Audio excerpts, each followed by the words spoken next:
Hello friends, welcome finally to episode 100 of Dub Life. That's a crazy thing to say when I think about when I made my first YouTube video at all, which I think was a drone video probably that I might have shot in Victoria 3, 4, 5 years ago. And even when I started Dub Life about 2 years ago. Crazy to think that 100 straight weeks I would produce something that thousands of you would enjoy watching, and probably 200 hours of content, longer than almost every television show ever has ever run. It's pretty crazy to think about. And today's episode will be a little bit different. It's titled a Retrospective. It is going to be a look back on these 100 episodes. The only live content you're going to see is me here as I talk through some things. Everything else will be revisiting some of the favorite moments of Dub Life, and I wanted to pay tribute to all of my friends and all the people I've met along the way, and kind of show appreciation to them and thank them and show some of my favorite moments of them. Also build a memory video that could be for specifically the Dub Life family that would enjoy watching it. But then also there's a lot of you that have joined along the way. I think I had maybe 300 subscribers when we started Dub Life and not thousands. So I thought it would be cool because there's probably a lot of these things that you've never got to see. And if you like Dub Life, you'll probably like them. The elephant in the room is Dub Life going away today. What I will say right now at the beginning of this video is Dub Life is going to change. It will not continue in the way that it is right now. I will tell you what that means at the end of the episode. So I'd like for you to watch. Let's talk through some fun things. Let's look at some fun moments together. And then we'll talk more about that at the end. And you can all let me know what you think. When I started Dub Life, my mindset was I got to do some really cool things. I was traveling. I got to go to all these cool toy stores and conventions. I got to meet a bunch of people, eat at cool restaurants, go to cool hotels, always in airports and airplanes, and see the world because of work in a way that most people don't ever get to do. And I post a lot of stuff. I've always videoed or posted things on Facebook or other places for my friends and family to share. And we've always been silly and cut up, and there's lots of stuff like that. You all know that. We've talked a lot about that. But I thought it'd be cool to share it with someone else. And YouTube provided that platform, and all of you provide an audience and a group of friends that enjoy it. And that's why I started. But I've talked some about TV. If you watch some of the TV reviews I've done on the channel and other things like that, I'm a fan of what they call ensemble cast television shows. Lost is my favorite television show of all time, by far. And it's the ensemble cast where you don't just have one good guy and one bad guy, or two leads and two cops trying to solve a crime or whatever, where it's lots of people bringing lots of different things to the equation, and you catch up with them from different parts of the episode, or in a season you may not see someone for a few episodes and then they come back. I love television shows like that because it's what life is. It's what life is. Life is about the people that you are with. It is not about the things that you are doing. If you can get your mind to focus on, no matter what I'm doing, I'm going to have fun if I'm with this person or these people, your life will be that much better. It will always be about who you're with, not about what you're doing. And I wanted to share that. That's a belief that I have. It's a belief I try to share with my friends. So a lot of what you see is actually errands. I got to go to Target to get command strips. That's not a video-worthy thing. But we try to make it fun. And I wanted to share that spirit, the way that we try to live our lives with all of you. It's one of the things that I think is the coolest is since Dub Life began, 3 of my friends now have babies that have been born in, and we've seen in Dub Life that didn't exist before this. And that makes me happy that that's a thing that we can share and that everybody can participate in. So what we're going to do here is we're going to go through just some memorable episodes. This is not a ranking. This is not favorites. I'm probably going to not talk about you, and you may think I'm going to talk about you, and I'm sorry if I leave somebody off. it's really hard to go through 100 episodes of footage, 99 episodes of footage, all these hours. And I just tried to find things that I thought would be worth talking about, worth sharing, and people that I knew would be comfortable with me talking about them. You know, I have work people that have been in here a time or two, or some of my friends that aren't often on camera or very rarely on camera, and I didn't want to make them uncomfortable.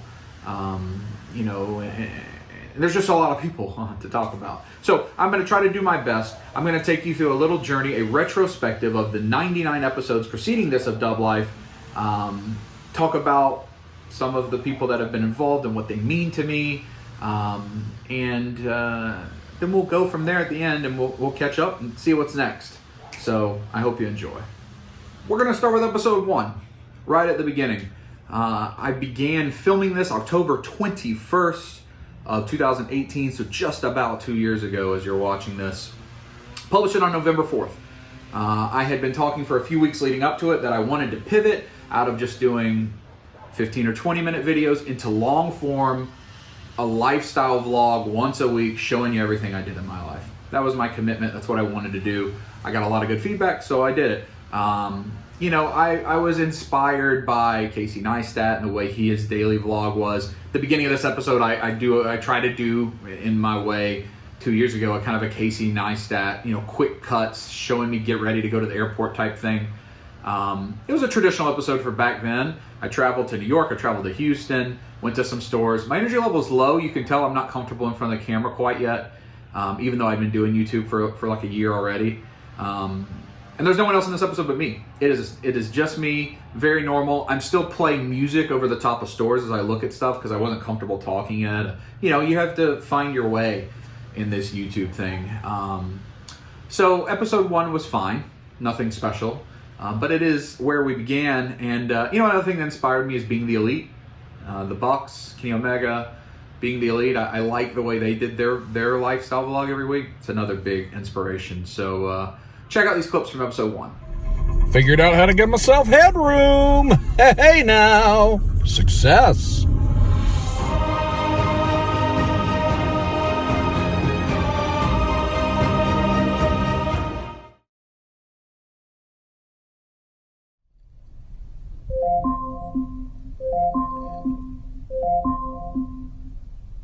Alexa, stop. Alexa, what's the weather? In Beaufort, it's 40 degrees Fahrenheit with clear skies. Today, you can look for mostly sunny weather, with a high of 66 degrees and a low of 40 degrees. Alexa, what's the weather in Houston? In Houston, Texas, it's 59 degrees Fahrenheit with mostly cloudy skies. Today, you can look for showers, with a high of 67 degrees and a low of 57 degrees. Alexa, what's my commute? Right now, traffic on your commute looks good. The fastest route takes about 1 hour 3 minutes via GA 124 and I-85.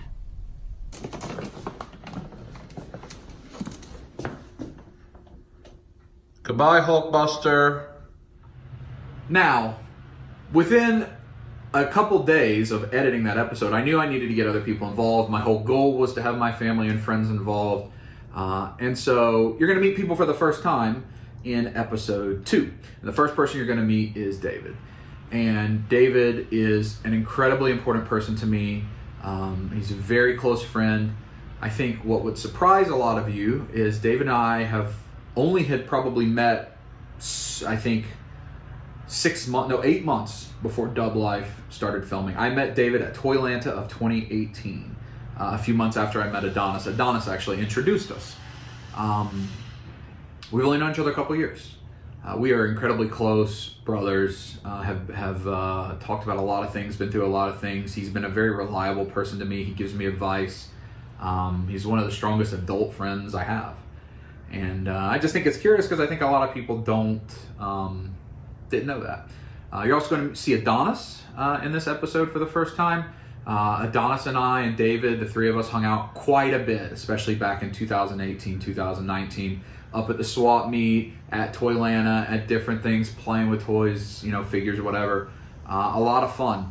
Adonis is a wonderful guy. He's got a smile that'll light up the world. And, you know, it's just always fun to go hang out at Swap Meet with him and you know, while he had his booth.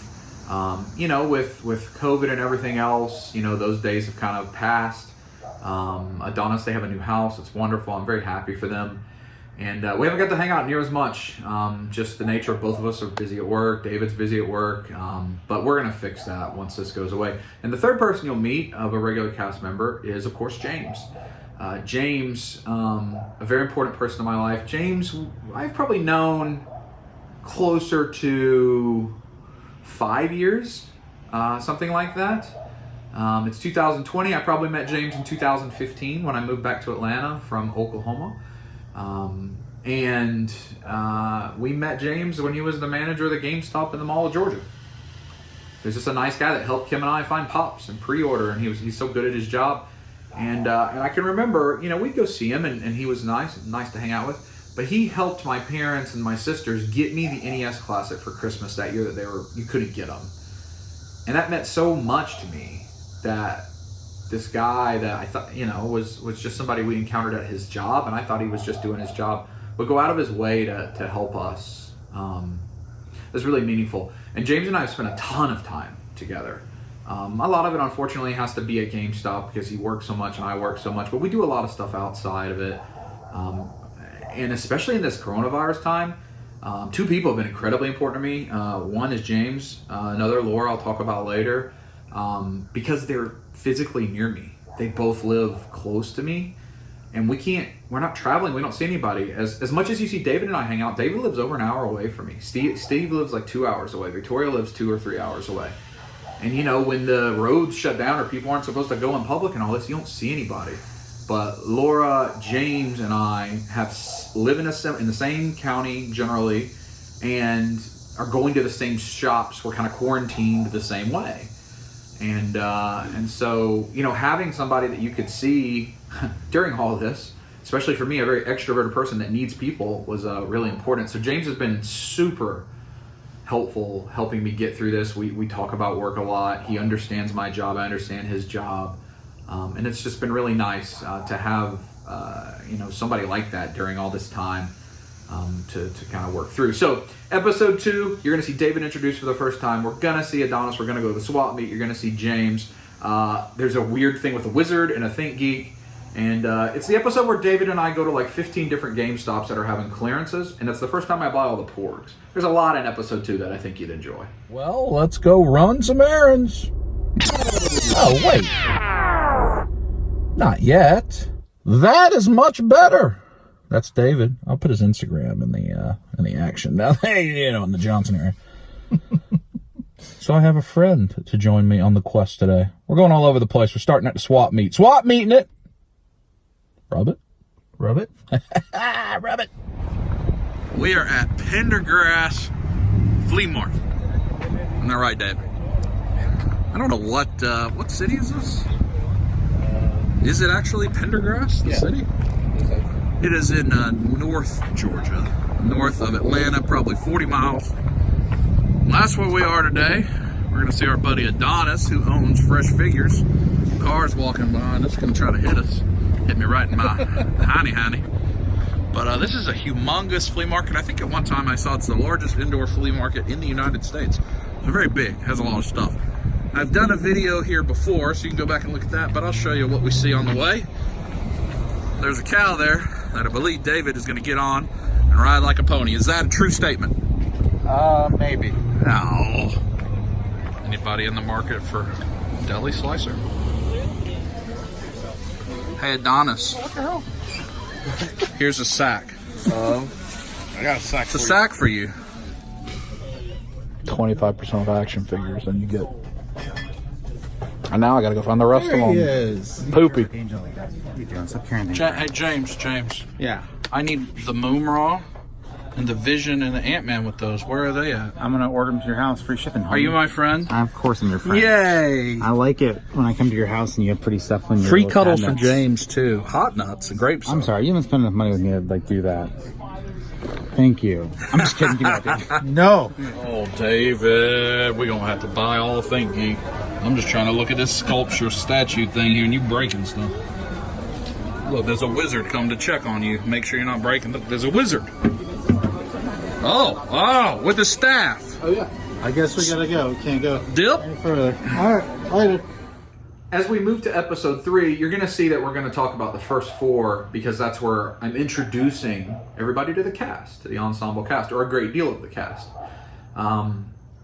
Episode 3 is actually the shortest episode of Double Life, I believe. I think it may be the only episode to not be over 50 minutes. It's like 38. I didn't realize that till I was going through. But episode 3 is the first time that Josh and Karina come to visit me here in Atlanta. I had visited Josh at his home. We had met at a con.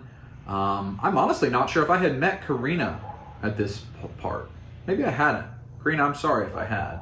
I think I'd probably seen her at Josh's house, but very short period of time. That would be work, and I could just stop by on my way to the hotel or something. But big trip. They're coming in, and it is Karina's birthday. And we have a surprise birthday party for her that we're doing. At the time, I was a member of a private dinner club. It was very nice, and I was very blessed and fortunate to have a membership there. I've since had to end that membership just, again, with coronavirus and financial challenges, that type of thing. You have to make some different choices in life like we all do. But we had it all set up. We had a cake for her, went to the aquarium. But before that ever happened, I unexpectedly had to go to New York City for one night. And they were coming in the next day for some stuff with some lawyers. And it was Halloween night. And I was in New York City suddenly at the Halloween parade in the middle of New York, which was super cool, to be honest with you. So episode 3 has a lot of fun stuff on that regard. It's a lot of fun with Josh and Karina, a lot of silliness. And it's also, I believe, the first time Victoria will appear on camera. I think episode 3. She comes down, hangs out with us. We go to the aquarium. She's with us for the dinner for Karina's birthday, and it's really nice. And so Josh and Karina are 2 incredibly important people in my life as well. They live in Ohio, but I see them honestly more often than some of my friends that live around here. We've just made it a mission that we're going to see each other. Whether I go there or they come here, we just do it a lot. Up until 2020, we were seeing each other 6, 7, 8 times a year. And it's important to us, right? You make it a priority if there's things you want to do. You just try to find a way to make it work. It's a lot harder to do that with coronavirus, of course, to see people, to even talk to people, to interact with people at all is really hard right now when work is so busy. But just make it a priority. And, Josh and Karina were some of the first people I told about my goal to try to lose weight. And they've been encouraging to me. And Josh still, they send me energy drinks, healthy energy drinks every month, and supplements they've provided me, and advice. And, we've just been through a lot together. And we're really good friends. I'm very thankful for both of them. I think I'm very lucky that all of my friends, I also have good relationships with their spouses and or their significant others or whatever the case may be. And that makes me feel good that I'm not just the guy that the guys go hang out with, but the wife or the girlfriend or the fiance doesn't like that guy. I'm grateful that they want to be friends with me too, and I really try to be a person that is a good friend to everybody in my life. And so Josh and Karina are both awesome people, and I really love it when we get to hang out. Victoria, of course, my younger sister. Our relationship is an adult relationship, meaning we weren't terribly close as kids because we're a little more distance apart than Kim and I. And plus, by the time Victoria was getting old enough for us to have a relationship, I was playing football, sports, and was gone all the time. We've really developed a lot in 20s and 30s to very strong, like a best friend sister relationship. And Victoria's probably been along for, David maybe has been in more episodes than Victoria, but Victoria's certainly been in a bunch. And she's always fun, wants to be goofy and silly and have a good time. And I know all of you love it when Victoria's on, and she and I are super close, and I can always count on her to go do whatever it is I want to do. She wants to go hang out. She wants to go have fun. She went with me to the Penn State Big Ten Championship game when they won. She was going with me to Baltimore game. She's very much it's about who you're with, not what you're doing. And it makes me really happy that we share the same circle of friends. My circle of friends is her circle of friends. They're our friends.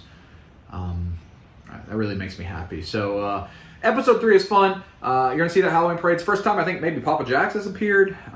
It's going to be a lot of fun. Check it out.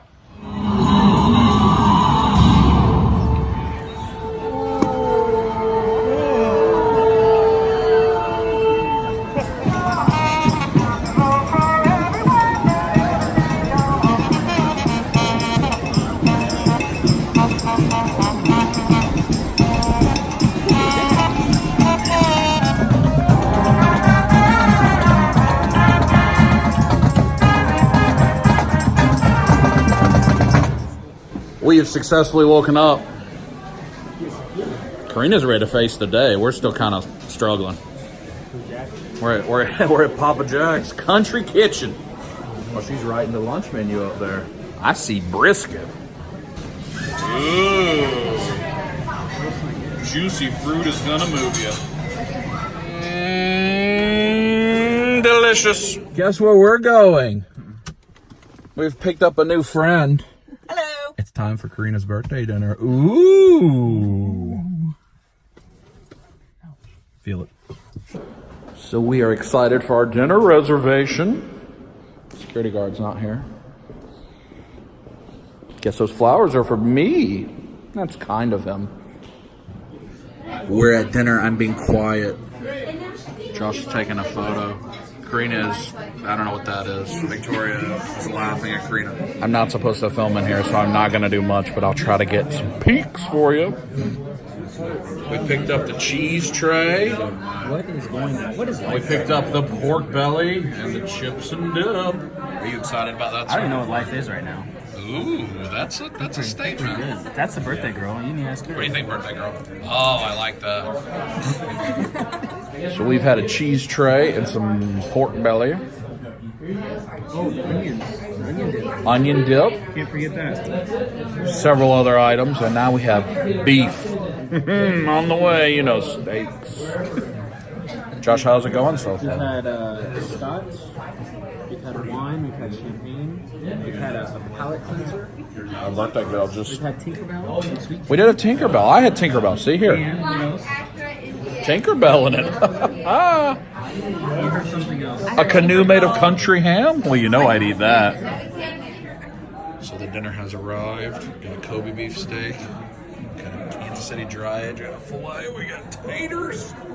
We got cheesy. Karina's excited for the garlic. Josh is still not sure what to think. We got the imitation Chick-fil-A sandwich. It looks fantastic. I actually want that. Dinner is served, friends. Sorry. We have a cake for the birthday Looks like it's a girl. birthday girl Hooray! That cake was delicious. staple. Post food. We got to get home now. Everybody enjoy their meal. I got scotch and champagne and wine. I could just mix it all together. I don't really want the cake to leave my gums and teeth. I just want to keep experiencing it. Lick it. As we get into episode 4, it's the first episode that I've done a few times where I'm going to the beach, Myrtle Beach, with my family for vacation. I'm going to try to help provide that opportunity, and Victoria helps provide that opportunity, and of course my folks, as much as we can. Recently we've been able to go twice a year, which is wonderful. We really have a great condo owner that we work with that is reasonable with the rates and is really accommodating to us, and we really appreciate that. So this will be the first time my parents appear in episode 4. Mom appears a lot more than Dad. Mom is extroverted like me. She is the only extrovert in our family. Dad is much more introverted, and you know, he'll be silly and have fun on camera sometimes, or if I want him to sit down and talk, he will. But I try not to just shove the camera in his face because I know that's not his thing. But Mom likes to talk and be on camera. And in this episode, we're in Myrtle Beach, and Mom and I actually had like a couple of date days, you know, daughter-son date days, because we got to go earlier for a reason I do not remember 2 years ago than the rest of the family. And so we had a chance to hang out together. And so we go to Shellys BBQ, which is an area I grew up in, and is the best barbecue in the world in South Carolina. And I think we went to Wilmington, North Carolina. We just had some fun. We had some fun. And my parents are awesome. they're my heroes, they're my role models. I believe they've they obviously created who I am, but they've created who I am. And I think I'm a pretty good guy. I've made a lot of mistakes in my life. I've had a lot of hard times. I've done a lot of dumb things that you might be shocked by, that I'm embarrassed by. But I think I'm a pretty good guy today, and it's because of them more than anyone. A lot of other people, of course, but because of them.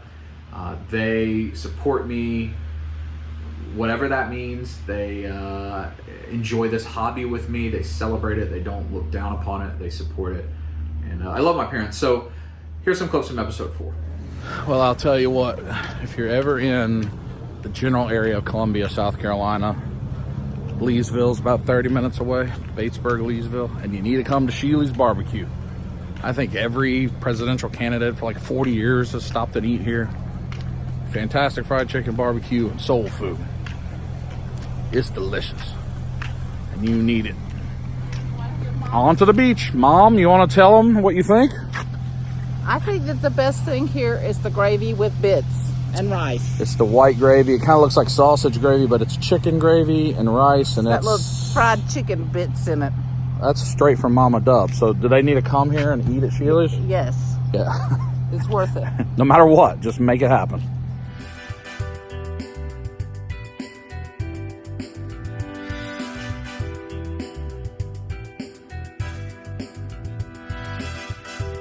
Favorite thing.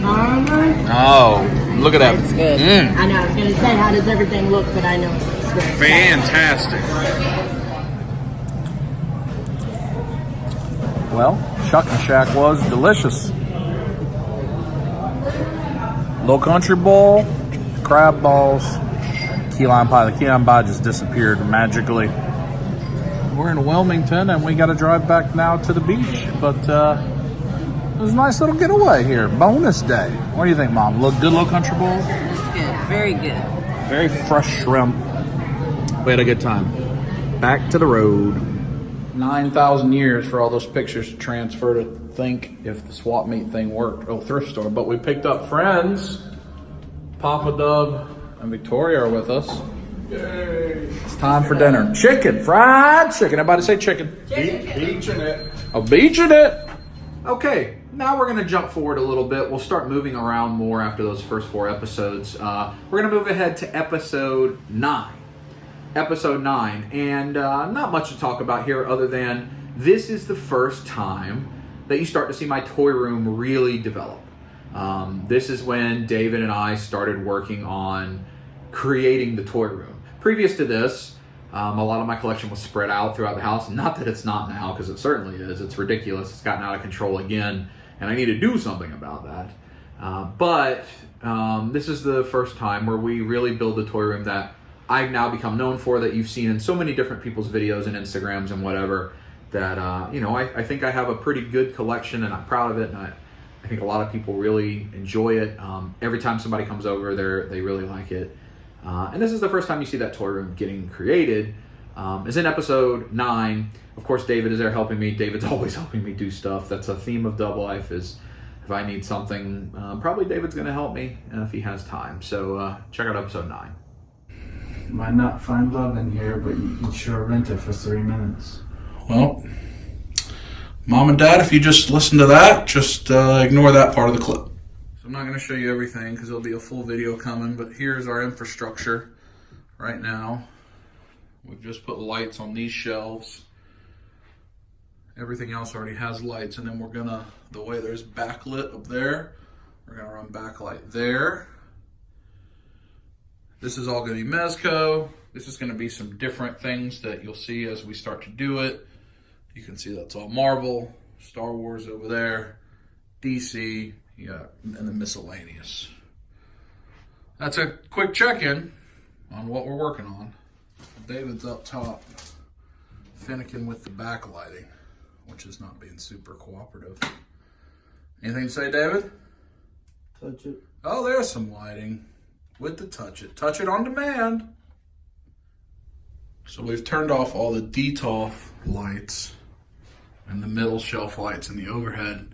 And then we've got the accent lights that are in the 3 big corners. So you got that as a backlight. those that are backlights, and then the Mezco shelf that has its own. And I think that looks really cool for when it's chill time and you just want the backlight. What do you think, David? Touch it. It looks really good. David's done a great job with the lighting here for me.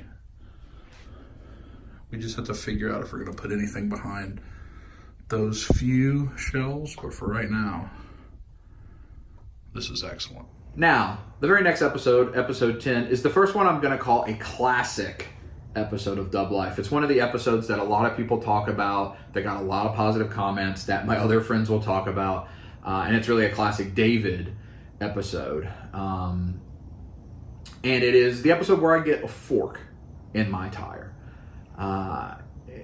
A big theme of when it's just David and I hanging out is we say we're going to go do something. And in this case, we wanted to go to Mountain Man Comics, which I think is Blue Ridge, Georgia, maybe an hour, 45 minutes from my house. That's what we were going to do.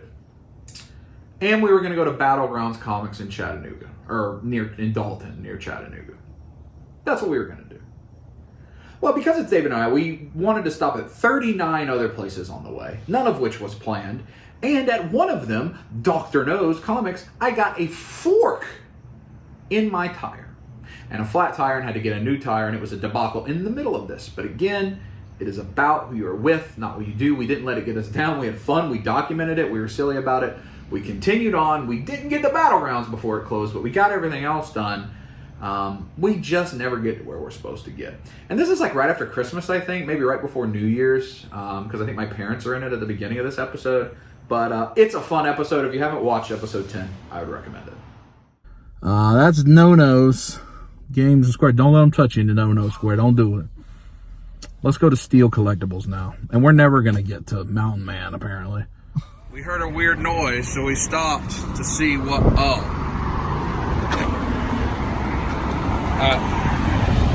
That's a bar right there! So my guess is Dr. No-No was not pleased that we said their prices suck. And they ran out and put a fork in my tire, which is now hissing.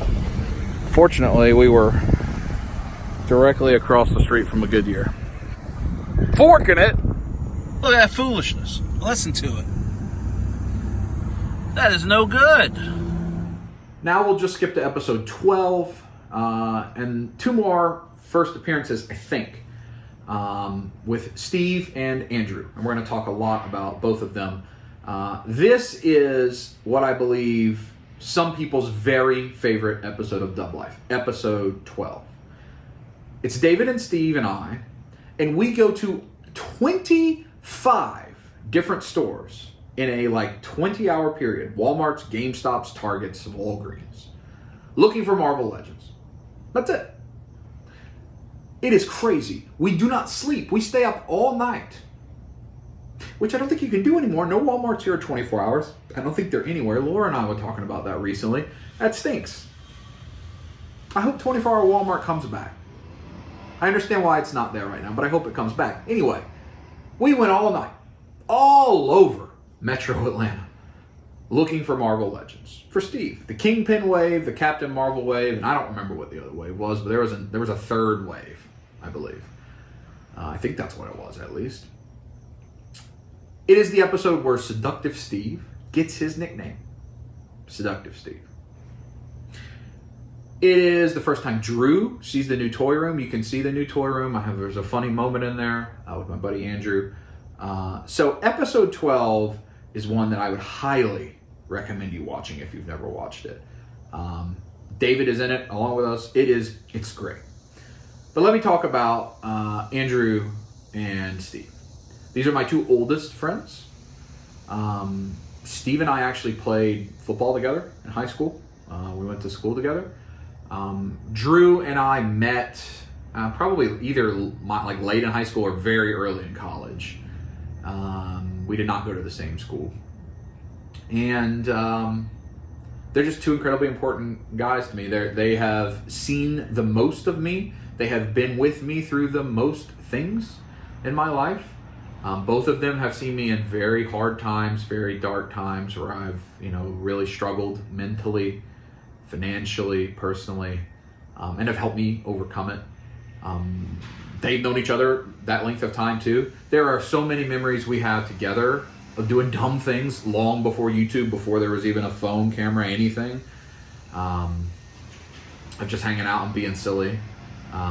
You know, both of them are always up for having fun. Steve will do anything on camera, apparently, as we've seen. Drew does quite a bit too. You know, another sad thing with COVID for me is Andrew and I were getting to see each other quite a bit because he also travels for work, and his work travel would bring him to Atlanta a lot. And we were seeing each other more than we had seen each other since college, hanging out once a month. He'd stay with me, you know, or he'd be close enough where we could hang out a lot, watch wrestling. You know, Steve and Andrew and I went to WrestleMania several years ago in New Orleans. That's not a Dub Life episode, but it's its own episode. I think a couple-part episode. I might have made it 5 days that you should check out before Dub Life even started. It's very much like a Dub Life episode. And I love those two guys very much, and they've helped me through so many things. And this is the first time that they appear. So check out episode 12. Steve is here, and he has goodies. Is this a sack of hot dogs? Banana bread. Oh, it looks like hot dogs. Almost banana bread, yeah. Ooh, pretzel. Say rub it. Rub it. You're a little moist, Steve. What? Oh my. Yeah. Pretzel's good. I don't know why Steve's moist. He just said, oh, well, and then stopped talking, so I don't know. But this is about to be a really unusual sequence of events tonight because we got to get to one place before our buddy leaves and then come back here before our other buddy gets there and then go other places. So it's going to be chaos. But before we leave, which is right now, we're going to leave for the first time, Steve has to start off by having this. Balls. Balls in the mouth. What? Balls in the mouth. What is this? It's balls. Okay, Steve. We used our Canada Moose friend for our friends in Canada. Balls in the mouth. Go. 1, 2, 3, go. Is this the aisle? This should be the aisle. Steve, do you think you're going to have success? Steve, no, there's not the start. That's a bad start there. Steve, do you think we're going to have success? There's no legends right there. Oh, wait. Spider-Man. Black Series boxes. We'll have to look what's in there. Oh, that's Captain Marvel. Steve is starting to find some, too. There you go. There you go, Steve. Those are the new ones, David? Whip them out. Let's see what's in there. Is that it? We're on the hunt. Now, keep looking. I believe in you. I believe in you. Somebody's hid them. You're looking for Nick Fury, Talos. I don't know what else. I believe in you, Steve. I think you can do it. Is there a Dengar in there? Oh. Steve's throwing things. Looks like he's found another. The Talos. Yeah, so somebody hit him, it looks like. That's good. Yeah. On your hiding place. So we've picked up 5 of them. We're still looking for the Nick Fury. And what's the other one? Yunrog. I don't know who that is. But interestingly enough, Brickseek says they're not here. Even if you scan them here in the Walmart app, when it knows we're at this Walmart, it says that they're not here. So those are lying tools at the moment. If you're looking for these, that means we got to keep going on the hunt to find the other 2. Well, since these were hidden, Steve's pretty convinced that there's more hidden, and this is the current technique. I don't need to tell you. Go ahead. Go. Go.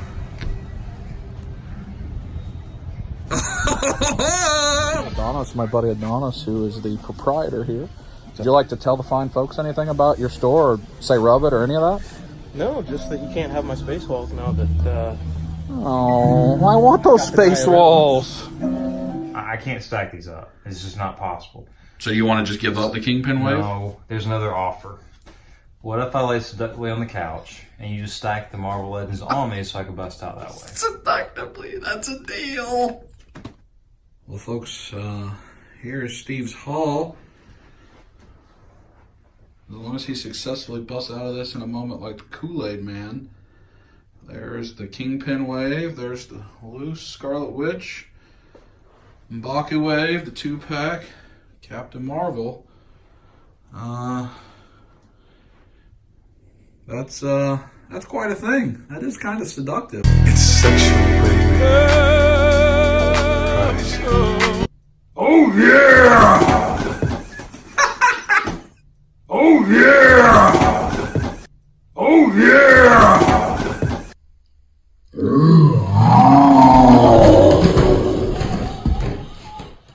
The Ravens are making a comeback even though Kenneth Dixon was running like he had a diaper on and had to doo-doo real bad. And my buddy Drew's here. Hey now. Ever since Drew's been here, the Ravens are on a 14-0 tear. Fly, Ravens, fly. And he is sitting in the seat that David sat in last week when the Ravens won. That I wouldn't allow him to get up from. So It's the chair? we may have to do that. Yeah.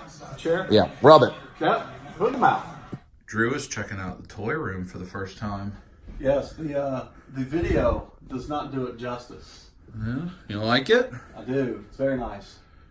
Look over there to the right.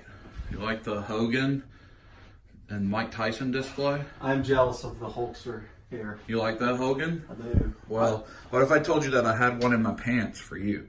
Oh, well. I like that Hollywood.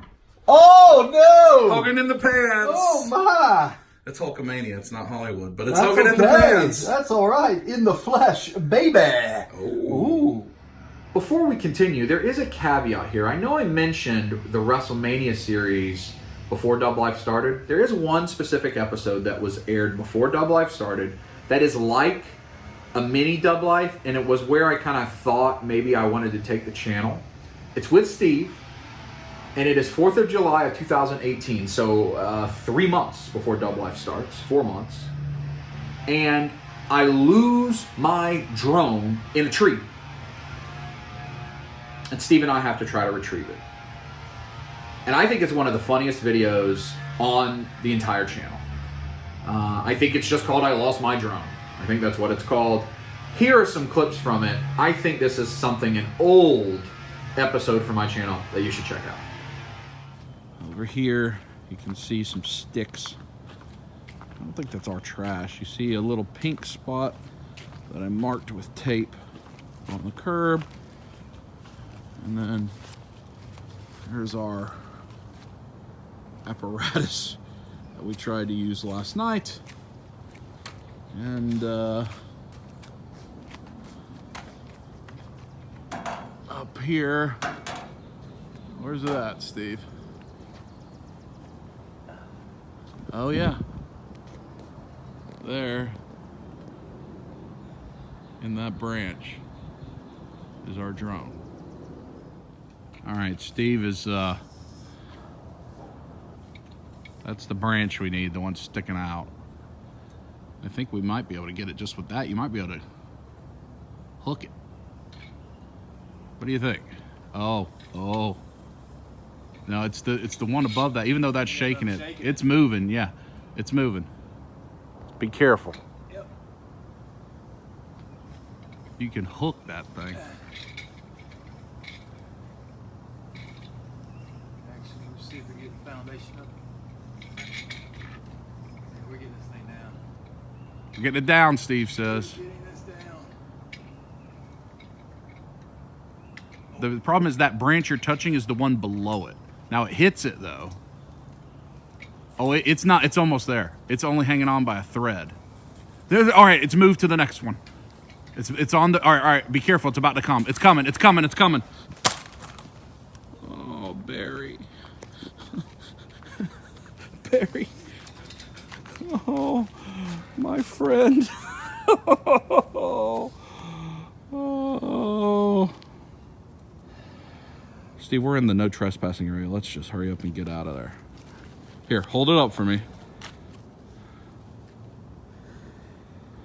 Yeah, we got it out. And it was in the 25% chance, the easy way. Let's dip real quick. Say dip. Dip. Oh, yes. It's trying to charge, ladies and gentlemen. The battery seems to be salvaged. Steve is trying to delicately clean the drone here. Get all the dirt and stuff off to see if what's salvageable. We've taken the propellers off. That's the propeller that's definitely broken. Those, once we clean them up, may be salvageable. Right now I've got the camera and gimbal guard on And that's the last thing we'll deal with because that's the most expensive part to deal with. But I am actually optimistic right now. What about you, Steve? I am too. I think the rain is actually the thing that's going to be more concerning than the fall. But I have no idea what the internals may have done. So shortly, we're going to try to find out. So Steve has cleaned the drone up. And if you didn't know that it spent the night in the tree, I don't think you would know. We have not dealt with this yet. That's next. So we're going to try to carefully clean this up. I am not going to video it because it's the most delicate part, the gimbal and the camera. So we're going to work with that, and then we may see if this thing will work. All right, so this is a battery that wasn't involved in the incident that's almost fully charged. We're going to take this battery, and we're going to see if we put it on this drone, can I just make the drone turn on? That is step A. What's your prediction, Steve? It's going to turn on. He thinks it's going to turn on. It looks good. 4 brand new props that I had extras. Not taking any chances, even though I think 3 of them are still fine. I'll let those be the backups. So let's see what happens. All right. Here we go.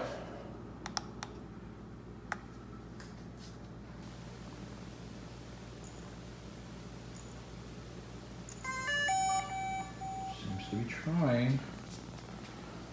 That's normal startup indications. The lights look normal. The gimbal was adjusting itself. It is not immediately broken, but in order to really know, I'm going to have to get my other camera and we will film with the other camera so I can look on my phone if this thing will actually let me take off. One moment. All right, folks, moment of truth. I'm turning on the controller. See if it can connect. It's trying to connect.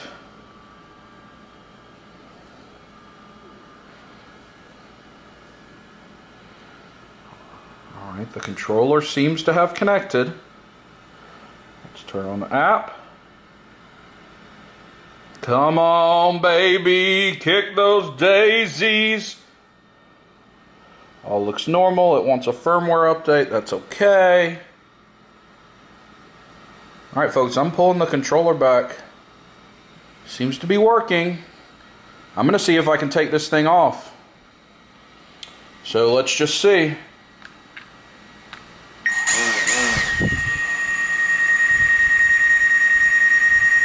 That's just normal obstacle. Yes! Victory! And let's land it. Crash in the ceiling. It worked! This is the greatest moment in humankind history. So, folks, everything worked. Unbelievable. Thank you to Steve. Steve, come say hello and thank you. Put your face by that drum. Hello. Lower. Get lower with it. Hello. Steve was a champion. He won the Infinity Gauntlet for this effort. So I'm going to give you just a little tease of our 4th of July fireworks video right after this. I will also link to it because it ought to be published. I can't believe our outcome here is the drone is saved. What a wonderful day. Holla if you hear me.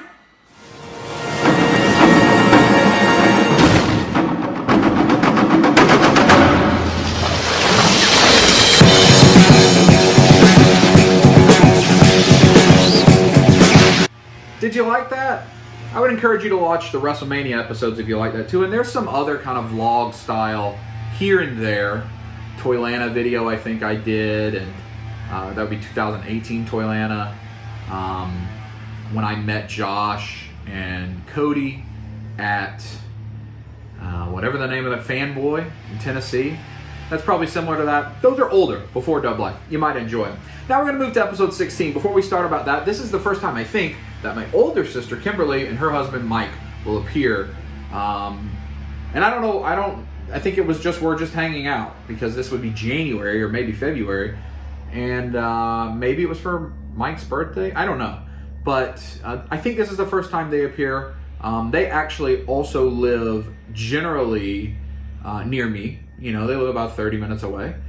And we hang out a lot. Again, Kim is much more introverted. They're more introverted. They will, we do some things sometimes on camera, but our hangouts are usually more sit and talk and have dinner and talk about work and how life's going and that type of stuff. Not as much of the silliness that you see the rest of us get into. So often, I don't feature them in episodes just because it's, you don't want to hear Kim and I talking about work on a YouTube video. It's not very interesting. It's interesting to us, but maybe not to you. But Kim and I have so many memories as children that still come up. My love for Tolkien and Lord of the Rings comes from Kim because she read me Hobbit once she could read, and she was reading at like age 3 or 4. She could read The Hobbit, was reading it to me as a baby. So we have a lot of memories together, and Kim and Mike and I have done a lot together. They let me live with them when I moved back here before I had a place to live. They've helped me when I was didn't have a job at all. No income. They helped me. When I changed careers, I moved to Atlanta with nothing, no money, no job, no possessions. And they let me live with them and kind of find my way. And in a way, everything I have, I owe to them. Mike got me the job with the company I still work for today, where I am now. And I'm really grateful to them. Mike is a wonderful husband to Kim, and he's a great brother to me. And so it's really nice. It's just really nice hanging out with Kim and Mike. But often it's not on camera stuff. But episode 16, the first time they appear, another episode that a lot of people say is their very favorite. It's a top 5 for I think everybody that's watched it, and it is the episode that has the Royal Rumble Challenge game. This is where you first really start to see what we do with challenges in Dub Life. It includes quite some interesting things that I don't even think I need to talk to you about. Just watch these clips. Thank you for my prize. I offer you for your prize Marvel Legends. And Mike, here's your prize, Spider-Man. It's a Spider-Man. With 6 arms. Aren't you excited? Marvel, yay. Kimmy did a wonderful job on the painting, didn't she, Victoria? Yeah, it's super cool. It's going to fit perfectly on the wall. I just need that makes me David. happy. We need David. Everybody say squeeze it. Squeeze it. Hey, rub it. If I give you $3, would you ask, could you get in the ice cream cooler? Like, are we talking cash? Or are we talking quarters, dimes, dollars? $3 cash right now. You have to ask. 1, 2, 3, go. You have to get in it. No, You you said have sure. to ask if you can get in it. They're gonna say no. Oh. 1, 2, 3, 4, 5, 6, 7, 8, 9, 10. Was your way better or my way better? Or were they about the same? Well, chug it, big boy. Mine over mine. Ruby Riot. You can thank Ruby for this. Mine over mine. Water getting ready again. This is the 3rd challenge for poor David, who's never watched wrestling. Oh, I heard it. I heard that noise. So happy right now. Brian Challenge number 1 is going I have to to spray take myself in the face with the bidet for 5 seconds. That's exactly correct. All right. And I want the world to know that at least 2 dumps have been taken right here within the last 30. I think it's going on Instagram as well. That's what's happening. Yes. Are you ready, David? I've been ready. Need to angle down a little bit, Steve. Yeah, I've been ready for this. Oh, I'm going. 1, 2, 3, go.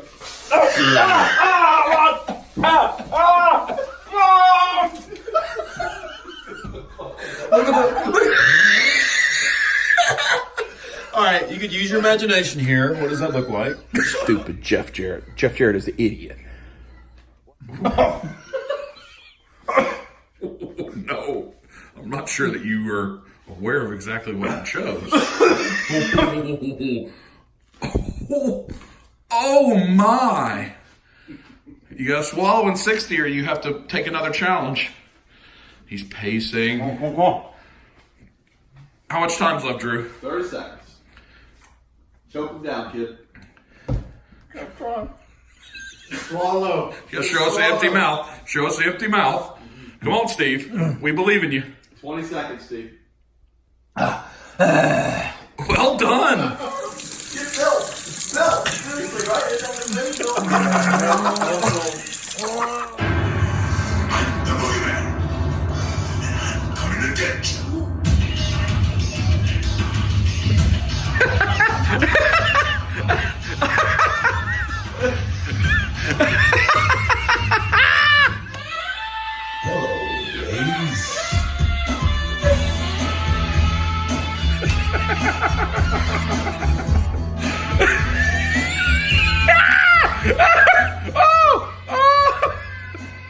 Oh, yes, yes!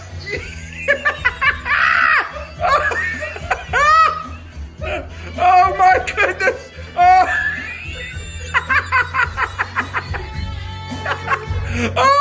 Oh! What's happened? Oh my goodness!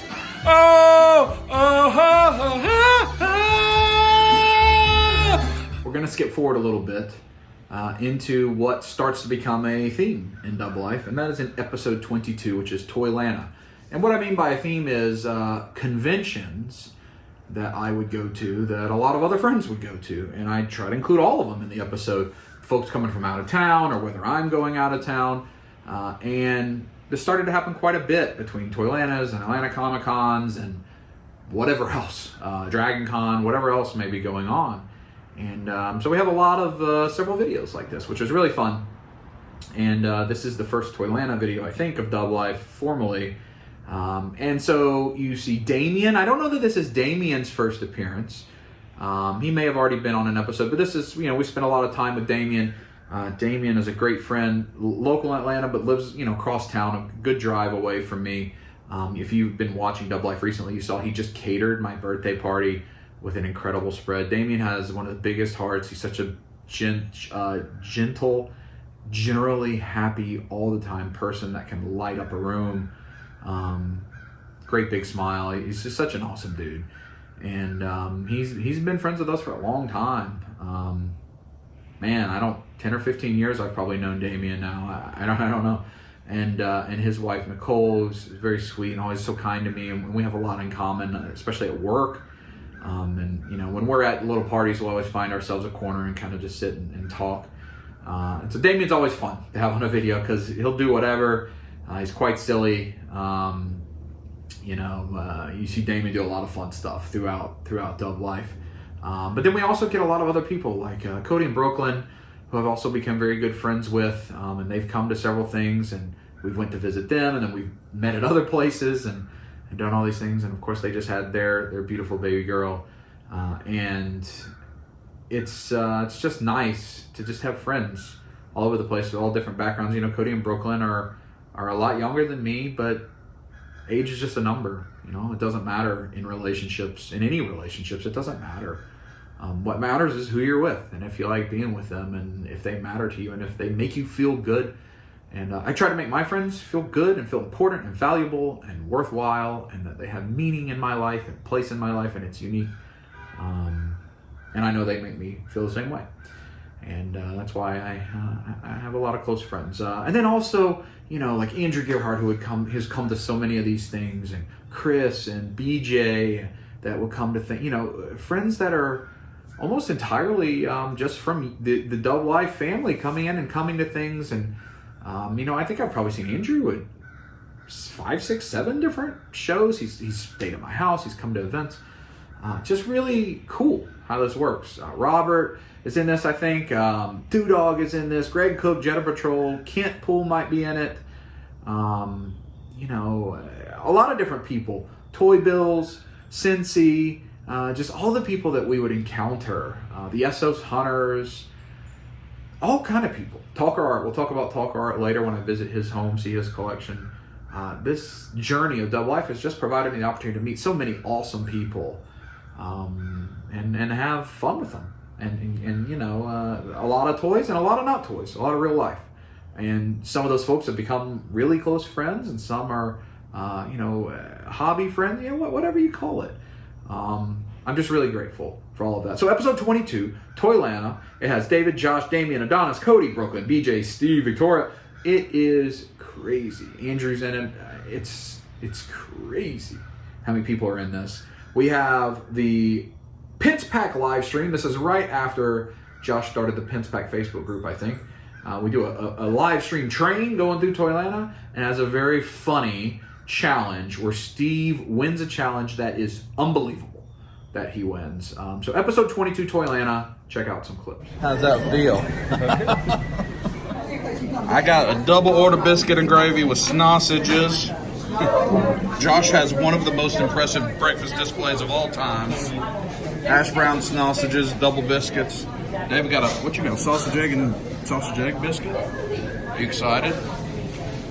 Put it in the mouth. Are you excited? You need to ask me out. Jesus. Oh. It fell over. Oh, poo.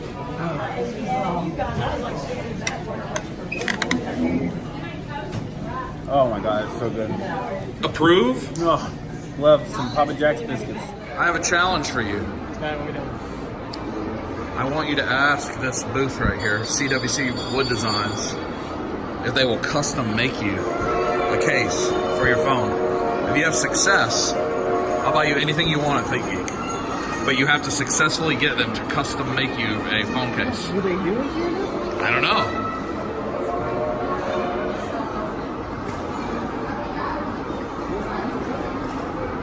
Do we think he's having a Brooklyn? What do you think's happening right now?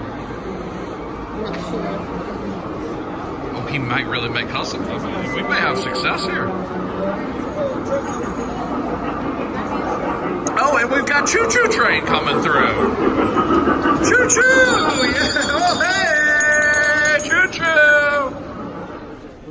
Look who we found, Mr. Cook and Mr. Jetta. What's up? Say rub it now. Hey. What? We're here at the 6 scale, already just, doing it up. It is crazy, yeah. We all holding things. If you watch my last Toylana video, you know why I'm in the room. Had to drop off a haul. On the way back from the haul drop off, look who we found. We got a madman up there. Oh, feel that thing now. Oh, juicy fruit. Victoria, I have a challenge for you. Okay. This booth right here. Josh, are you going to help her with the challenge? Sure. She has to get this booth. So this Miss Piggy's $40. You have to convince them to sell you just the dress for $20 and leave the naked piggy. And then I'll buy you that whole run of Buffy Sideshow 6 scales over there. I feel like some of these challenges, there's literally like a 1% chance of it happening. Because that means we'd have to open it up and they'd have to have a naked pig to sell. Yeah, that's true. I don't really think I want to do that. So yesterday at the mall, there's this thing, a poster of this guy in like a tank top and like underwear, like posing. I know what you're talking about. Yes. Yeah. Is it the one that changes? I don't know. Did it change?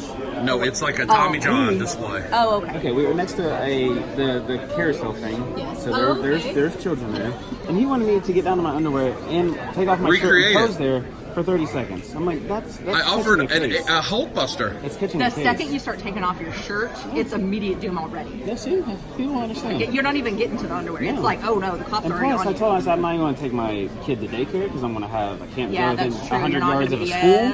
Yes, that's no good. Thank you. Oh, everybody say rub it! Rub it! Hey-o! Steve, Andrew has a challenge for you. He says he will give you 15 cents if you'll go up there to that World War Z helicopter and do the seductive Steve Val Venus. It ain't worth 15 cents. I can't. I did not tell you what I would contribute. It is a mystery. It's a mystery. Yeah. It could be the other 85 cents to make it $1. It could be a donut. He's consulting with Josh. Josh has turned down every challenge I've offered him. I offered him a Hulk Buster challenge yesterday. You want to hear the Hulk Buster challenge? Yeah, tell him. Okay. Then Steve sang. Steve, give us a little shake. Oh. BBC. Steve, Yeah. I have a challenge for you. Okay. We're here at the Fresh Figures booth. We've got the proprietor of Fresh Figures, Mr. Adonis himself. What I would like is for you to go out into Toylanta, anywhere. You have to bring back a customer. If that customer makes a purchase of anything from Fresh Figures, you win either the Mezco Black Panther or the SH Figure Arts Black Panther. So I have to. You have to go get a new customer for a Don. You have to go be a marketing person. Let me tell you about Fresh Figure. Do you know that they have this? If they buy anything about one of them pops, $5. It cannot be someone that does a YouTube channel. It can be a fan, but it cannot be someone that also does a channel. If you do, you will win either the Mezco or the SH Figure Arts Black Panther. Is that a challenge you're willing to do? I'll be willing to do it. All right, so when you come back, get me and we'll film it. Touch yourself now, rub it. Everybody say squeeze it. 1, 2, 3. Squeeze it! Well, I guess no commentary necessary. We have this. Steve, put it in your pants. Well, I can't. Just try. I know it's big, but try. In them tight jeans? You get them tight jeans. Go ahead. Stick it on in there. Stick it on in there. What? Okay, so we're going to skip around here across the next 15 or so episodes where I'm just going to give you a few highlights of each one. That was 22. The next one I want to show you just a little bit of is episode 24. That is a very different episode of Dub Life. I won an award in my organization in 2018. I was awarded in 2019, and I won an all-expenses paid trip to Mexico, to a all-inclusive resort. That was a wonderful time. It was very meaningful to me, representative of a lot I have overcome in my life, and I just really liked it. And I wanted to document it for me more than anything else. This was at one point, I think, the longest episode of Dub Life. And so there's just a lot. It's very different. I'm fairly introspective in this. I talk a lot about the people that matter to me, and there's a lot of cool stuff that happens in this. Plus, it's a nice travel vlog on the way to Mexico, which is the first time I had been. So, episode 24. Come in and you get a nice little bracelet, and there's massage, and there's drinks, and you make your reservations. I'm gonna have French one night, Italian one night, Mexican one night for my 3 choose my own meals, and then a lot of other Mexican, I'm sure. And I'm just kind of walking around. I need to go to my room. I can go to my room, but just saw my boss. It was good. People are here. Touch it. Look at this place. This is fabulous. Pool. Just gonna take you on a little walk out to the ocean before I go to my room, because it's just right there. Cabana. Yep, this is much needed, friends. I am very happy to be here. It looks like a big infinity pool, actually. It looks like, yeah. That's cool, actually. I've only been in an infinity pool, I think, one time. And that was in Manila, Philippines. Look at this. Lots and lots of beach chairs, plenty of space. Too busy. It is delightful weather right now, by the way. Not too crowded. See, I like it. There's the mountains. Let me go out here so you can see this. Hopefully the wind is not blowing this up too badly, because I'd like for you to hear and see. Hear the little birdies. Oh my goodness. This is fantastic. Look at all of this.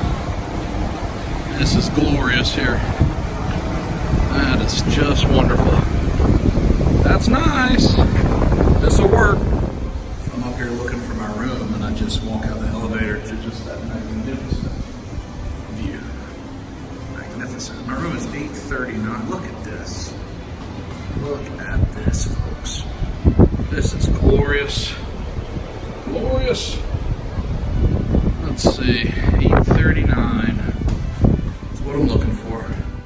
So I have an inner sanctum with a big door. And this is my room, folks.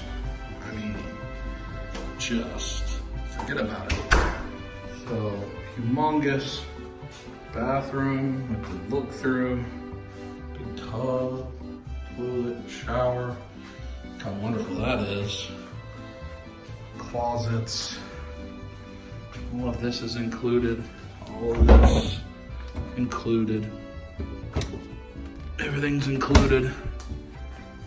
And then just huge suite. Amazing. Amazing. And then look at this. Look at this view. This is incredible. Wow. Sofa, chairs. This is paradise. This is going to be wonderful. Very grateful to the organization for the award and the opportunity to come on this trip. I don't even know what to say. Fantastic. Next, we have episode 26 that we will skip to. And the main reason I want to show you this episode, a clip from this is the episode where we get the wizard to work. As David and Drew and Victoria in it, there's probably some others, but the four of us, we get the wizard to work. Several episodes before this, we had picked up the wizard at Dirt Cheap. I didn't show you any clips of that. We didn't think that thing was going to work. And Drew got it to work. And we put it together, and it was quite a fun episode. So, episode 26. An update. We've learned there's a battery supply, and it may not have ever came with a power supply.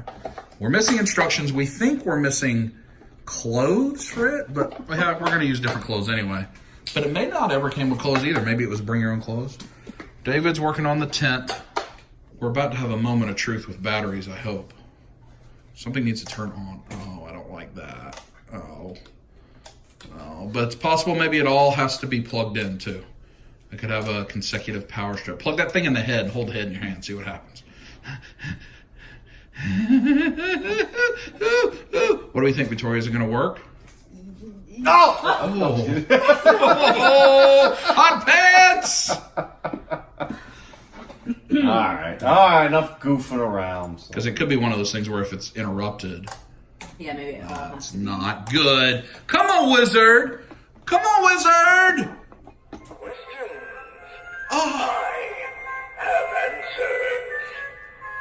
What did you do? Just spank it on the booty and it started working? You gave it a little spank. I gave it a little touch. How does that make you feel? You don't like it, do you? You're standing as far away as possible from it. He's made up. It's going so well. Time for the big reveal, Drew. Let's see if it works. The all-seeing, all-knowing Zoltan. Let's see if I can. Come on. Make him wake up. I gotta give him a little time. Oh! Once again, the all-seeing Zoltan Yes. consult the spirit world to reveal what is yet to come. You are thinking of something. I see it. The answer. This is tremendous. Not what you would think, nor hope. Beware! The great Zoltan sees what is to be. Use this knowledge wisely.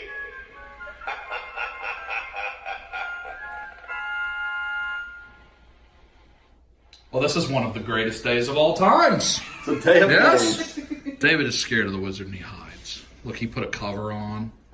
So Victoria has actually initiated this challenge, and your challenge is we each get a prophecy from Zoltan, and then we're going to go to Walmart and we have to try to execute on that prophecy, right? Yeah. All right, you're first. Oh, okay. We got to hear what he says. Let's see if, well. You got to rub him on his nipple. Oh, okay. Well, we've decided to go ahead and do the hair for the Walmart sorcerers. Since we only have 2 cans, Drew made a trade, and he's gonna Big Papa pump it It's your at hookup. Walmart. Holler if you're ready. Oh! All right. All right, here we go. Round 1. 4 to 6 inches. Wait. His watch? Do you want to maybe, Good call. No pink eye. That's No, when you no put pink eye, poo-poo in please. your eye. Next, and I talked about this a little bit earlier, but episode 33, I go to Vegas for work. And, Talker Art, Rob has been a really nice guy, good friend, toy community guy. I love the way he reviews. I like his channel. His collection is unbelievable. It's the coolest collection I've ever seen. He has the toy room that's just, I don't even know, 15-foot ceilings tall, I think. He has the most incredible toy collection there is, I think. And he was gracious enough to invite me. I was coming into town. He told me if I was ever in Vegas to come see the toy room. We hang out for a couple days while I'm working. We ate I think, at Fogo de Chao, and he literally asked the man to put all the meat on the spear onto his plate, and he ate it all. My man can throw it down. I mean, he puts it down. And of course, we see the toy room, and he does his little promo, the way he opens his videos. So episode 33, we visit Talker Art. Spear of Fill the plate. Fill the plate. Fill the plate. Why not? Come on. Come on. I mean, we're so close. Hey, you can eat the whole thing. Yeah. There you go. Sneak peek. Coming review Joker, and you can see, obviously, we sit in the massage chair butt naked. Get a little... right over there, naked. Yeah, get a little toot-toot massage. We're going to check out this Joker. Now, I know I said I wasn't going to do this. Another DC line where they make the same 7 action figures over and over and over again. And I already started this thing. What is this? I already forgot the name. Essentials. Essentials. I got a wingman. Yeah. And the Essential line basically really sucks because they're all the same figure over and over, same body, repainted. You're lucky if you even get a new head on these things. Same hands. But then they made the Joker. And the Joker, you can clearly see that it's a 100% new sculpt, new everything. Not to mention it's the Joker. If you're not a Joker fan, you're not a DC fan, and you probably shouldn't be collecting toys anyways. So I did get the Joker. I'm going to pick and choose this line. But the line basically sucks. To me, the whole DC thing is just going in the toilet. As far as the movies go, well, you can see why the action figures suck. All right, let's check it out. You gonna put the Joker in your mouth? And then finally, in this little run, episode 35. And this is a thing that I hope, if you've been watching Double Life a long time, you understand. When you have an event in your life, I'm going to try my hardest to not just show up for that event. I want to make it as special as I have the ability to make. And in episode 35, it was Josh's birthday. And I wanted to surprise him, but I couldn't come be down there for a week because I had to work. And so what I did is I got up in the morning. I drove to Ohio. I surprised him while he was on his live stream. I walked in his house like Stone Cold Steve Austin. And then I spent the night on his couch, and I got up the next morning. I think we had breakfast and went to maybe one store, and I drove home. I was maybe gone from my house for 24 hours, and I took a trip to Ohio and back. And I wanted to be there for him on his birthday. That's what I wanted to do. Karina didn't even know. It was a complete surprise. I knew he was going to live stream. I left a false Instagram trail on my story. I had pre-recorded things around my house on my story, and so I kept posting them through the day, wishing him happy birthday so that he wouldn't think anything. And it was a great success. And I try to do things for my friends and my family's birthdays, or when their children are born, or when they get married, or whatever. I try to be there and show, especially those that are really close to me in my inner circle, how much they mean to me with my time. I try to give them my time. And this was a fun episode where I got to do that for Josh. So check out episode 35. Our dog is on fire right now.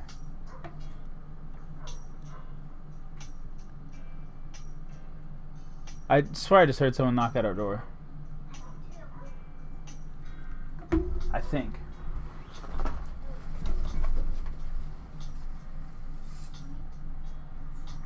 Nope. It's just them across the street still moving their stuff. God. Can you say he's a hot dog? Dog on fire? Wait, am I muted? No, I'm not. Okay. Oh yeah, someone is knocking at our door. Hold on, chat. I'll be right back. Chat, I'll be right back.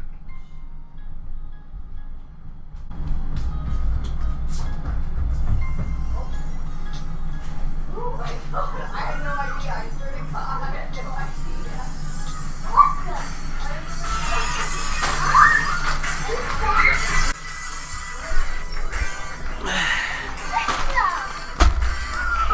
There's some biscuits. What is this? A Stone Cold. Did you know? I swear to God, I did not know. I brought you some biscuits. Did I know? No. I brought you some biscuits. Oh my God. What is going on right now? It's your birthday. You didn't think it. You requested biscuits. Look at chat. There's biscuits. Yeah. Sorry, dude. I didn't. So I looked out the window. I didn't see anybody. I thought they were moving. I was down the road a smidgen. What the hell? You don't want the biscuits? Oh no, I'll take biscuits, bro. Holy F. I have biscuits. Wait, did you save your story from earlier? Oh yes.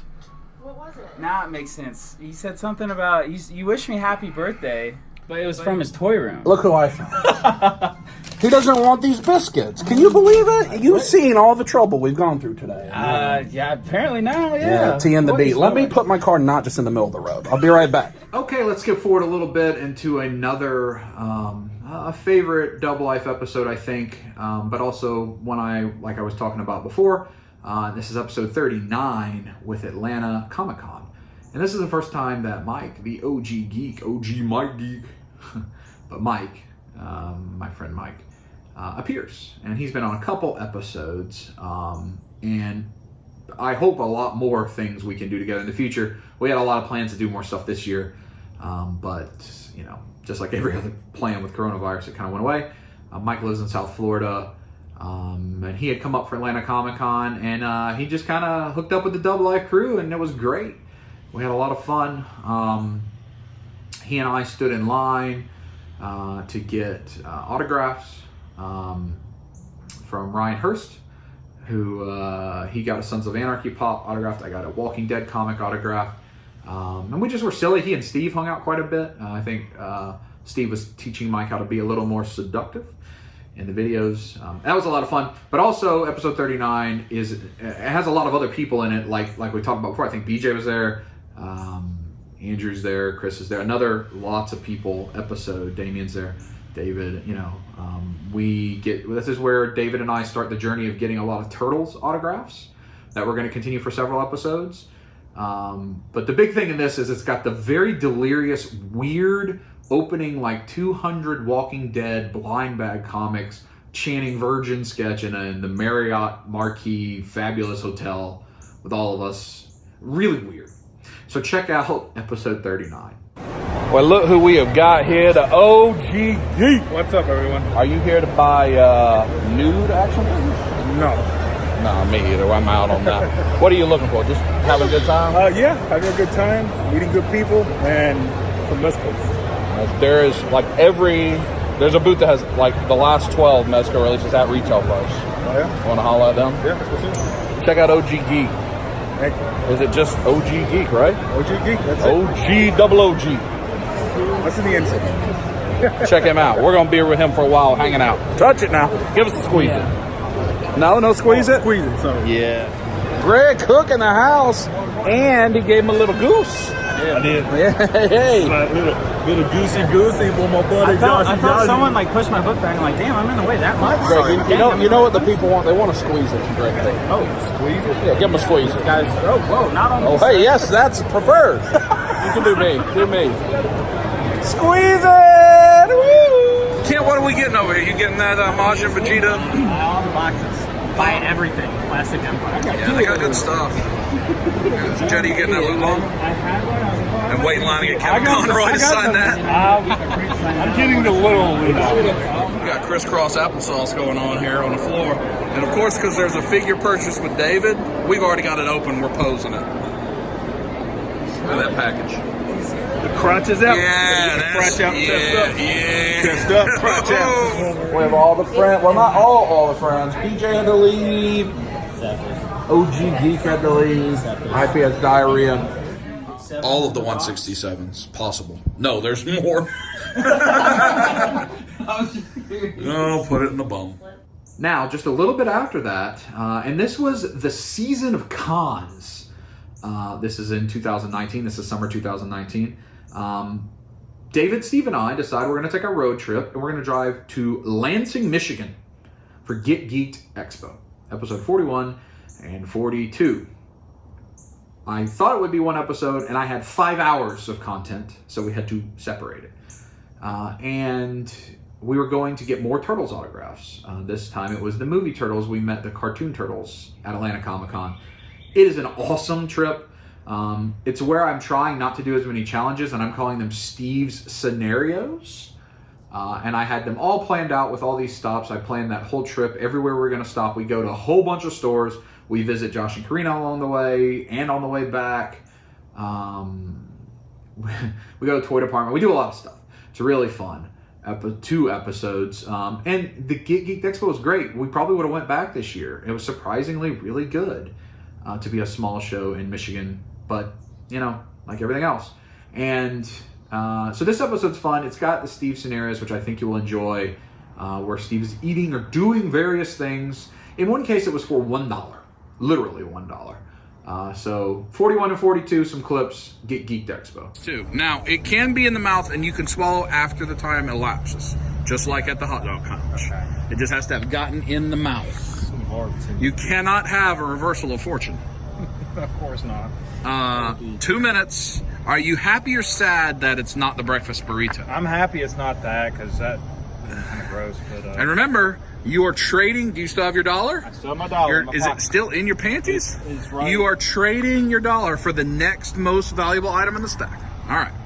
Got it right here, so. I'm going to have a Red Bull. David's got the timer ready. Steve, when you take your first bite, he will press play. So you can get as much cheese on that first bite as you want to.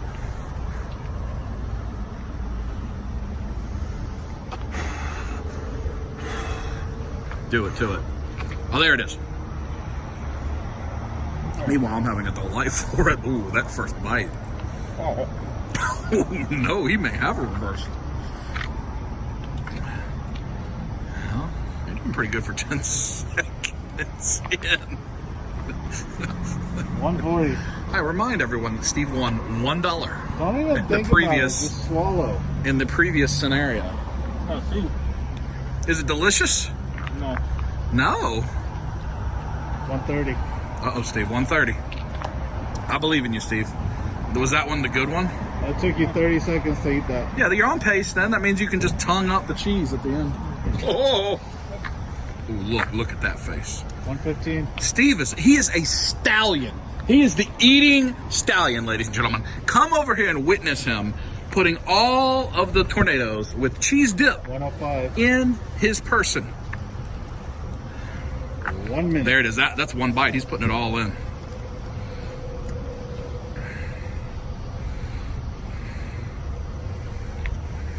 Uh-oh. Maybe I was too ambitious. 45 seconds. I'm not sure. This was a whole other one. What was my first challenge? 3 minutes or 2? Oh, maybe I should give him 3. What do you think, ladies and gentlemen? David, you're the arbiter. Should I give him 3? Since there's 3 items? Yeah. All right, we'll give him 3.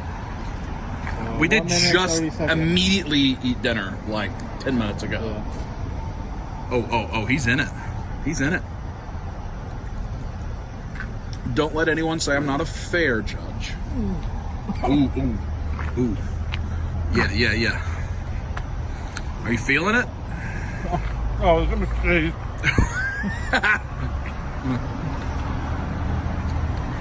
60 seconds. Oh, 1 minute. Yeah, you're good.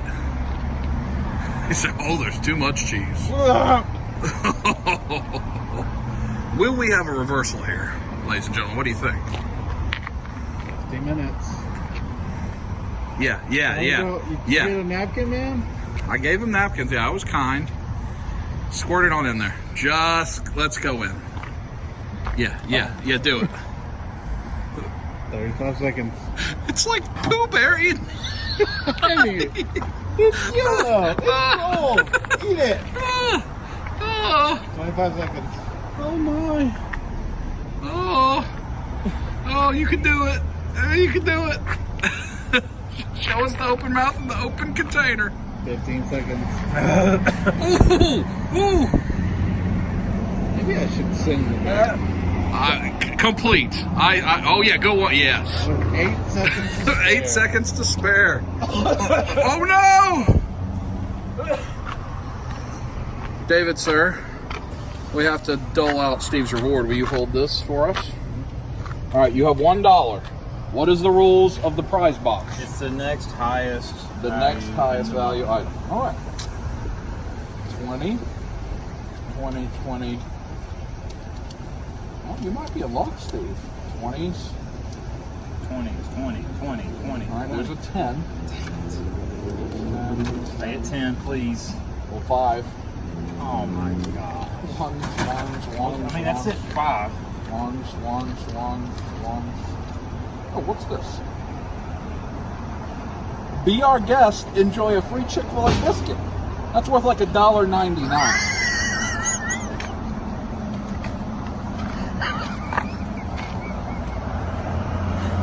Well, stay tuned for scenario 3. Right after that, episode 43.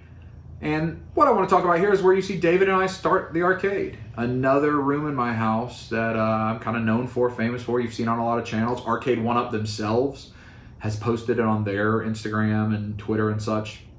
And this is where you see us start working on it. Go to Home Depot and get all the wood and start to work on it. So it's kind of a fun episode. Again, an episode where David and I are doing things like this that a lot of people tend to enjoy. So here's some clips from 43. We're in this plywood section, I guess. We have all those framing boards. I don't have any idea what we're doing. I mean, like, conceptually I get it, but why we needed 19, I don't know. This is not me. I just swipe it. We're waiting in line for our turn after that. Shockingly, it's not the first time we've done this in the past month or two. That thing looks like you could just cut your ball bag off. So it's an assembly line that goes from there to there. They cut it one time and they cut it again to trim it to make the tops and the bottoms of the arcade cabinet holder thing. Oh, alrighty. I always thought you just bought paint, you just go and buy, I want this color. But no, all the paint is white. And he mixes it for us and we pick a color from... I didn't know that. I guess I've never bought paint. I don't know what color. David won't tell me what color he thinks. Purple? Yellow? Aquamarine? Decided on this. Beacon blue. Glossy beacon blue? Glossy beacon blue. Kind of like me. Ooh. Package. Like a heart needs a beat, but it's nothing new.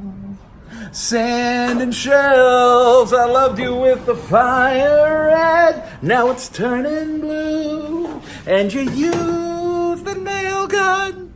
All right, David and Megan had to go home, but this is how far we got. We got all 3 frames and floors built. We have to paint these. We have sanded them. We have to put the tops on them after we paint and the faces on them and the end caps. We're gonna drill holes for lights. But this was a big part of the work. We probably won't be able to start again until next weekend. Victoria, what do you think about that? I think it looks good. Now we jump ahead to episode 47. And again, the season of cons. I skipped Bubba Fest. Bubba Fest was another episode. Victoria and I drive up to Knoxville and back in the same day. We hang out with Cody and Brooklyn and I think Jesus and Joey and Jesse. There were a bunch of people there. That was fun. Andrew may have been there. I don't remember. Some of these run together. But that was a fun show. But I skipped that episode. Certainly it's in those late 40s you could check out. But episode 47 is a Dragon Con episode. And it may be the only Dragon Con episode in Dub Life. I have other Dragon Con footage on the channel, but this is Victoria and I at Dragon Con, and of course, I do a panel with my sister Kimberly and Damien about collecting. I think I got some clips from that. And the great moment of that was Victoria at the Yule Ball, the Harry Potter Yule Ball party, dancing with all the Hogwarts professors. That was just one of my favorite moments, and I think she thinks it's her favorite moment of Dragon Con. She also met David Tennant there.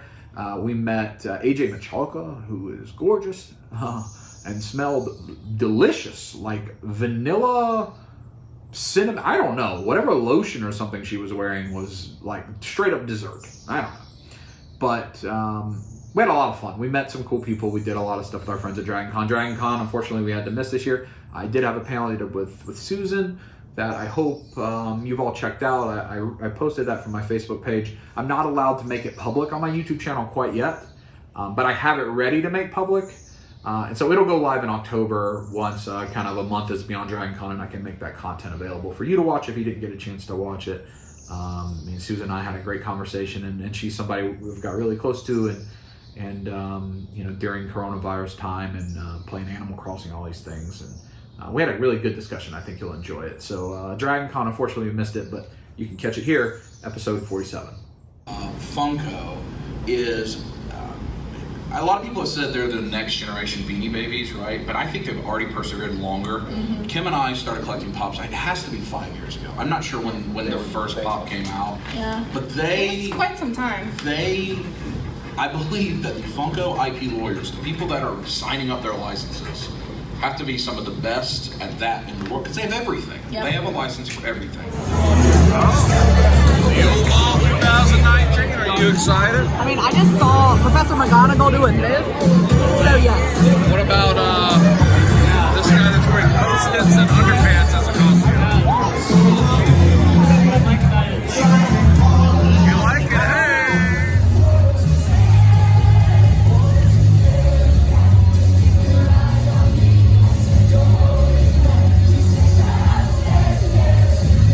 It's a long one. I don't know. I haven't done any editing whatsoever. I'm just confident it's pretty long. It's got to be over an hour and a half. It may well be 3 hours. Now, one of the weirder things that has happened in Dub Life, episode 56. I didn't know what the episode was going to be this weekend, and suddenly David sends a group text to Victoria and I and says, "Hey, midget wrestling tonight, you win?" ? Well, I just said yes. I didn't need any other information. I was in it. Victoria didn't know what was going on. Of course, we wanted to make sure this wasn't something insensitive. You know, I don't always know with some of those designations that term offensive, but it's what they call themselves. I don't know. They didn't feel insensitive. We wanted to support them. The money went directly in their pockets. We bought merch. We took pictures. It's a weird episode, but it's a fun episode. So here's some clips from episode 56. You've seen us do a lot on Dub Life, quite a bit. But this is probably the truest view of what it is really like. Because this all just happened in the last couple hours. And we're now an hour away from home at Extreme Midget, pro wrestling's baddest little show, Halloween extravaganza. Yeah. With zero expectations as to what we're about to see. I was just None. like at work a few hours ago.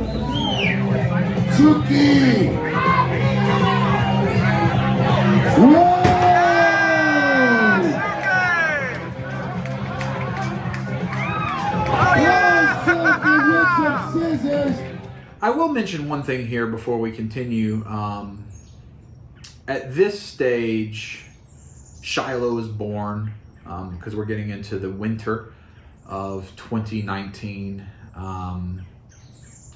Steve's baby Lucy is not born yet. I'm not going to show the episodes where we meet them for the first time, I don't think. Just because it's not, there's no reason to or not to. It's just not elements of the story that I'm telling here today for this video. But it's just of note that now at this point, David and Megan's baby Shiloh is born. And I should definitely mention some other spouses. David's wife, Megan, who's just incredible. She's such a kind person. She has us over for dinner frequently. She's very sweet. She's, you know, whenever we've taken a hike, you know, recently we took a pretty long, like a 5-mile hike together with the dogs, and, you know, she and I talked the whole time.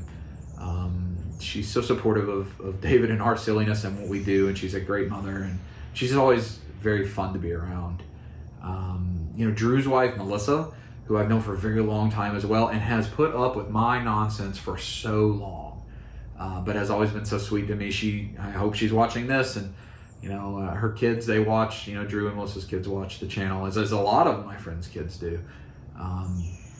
And Melissa and I have our own odd memories that are fun and fun to think about on, and of course Steve's wife, Kristen, who I don't know that I've ever shown on camera, maybe once or twice. I don't know if she'd want to or not, but I just try to respect people if you know, if they don't make it obvious that they would like to be. You know, maybe in my video, my birthday video, she might have been on that.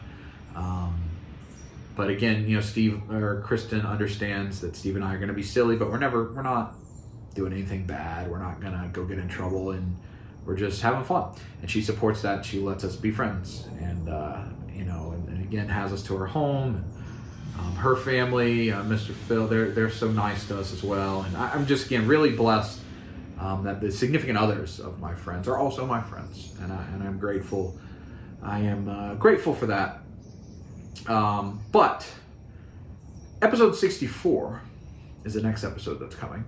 And so we jump ahead 8 episodes, and it is where Victoria and I go to Baltimore for the Ravens regular season finale. The Ravens are having such a good season last year, and you know, unfortunately, they didn't perform great in the playoffs, and the Titans played really well and beat them. But I love that season. It was so much fun. It was as fun to me as the 2 seasons they won the Super Bowl.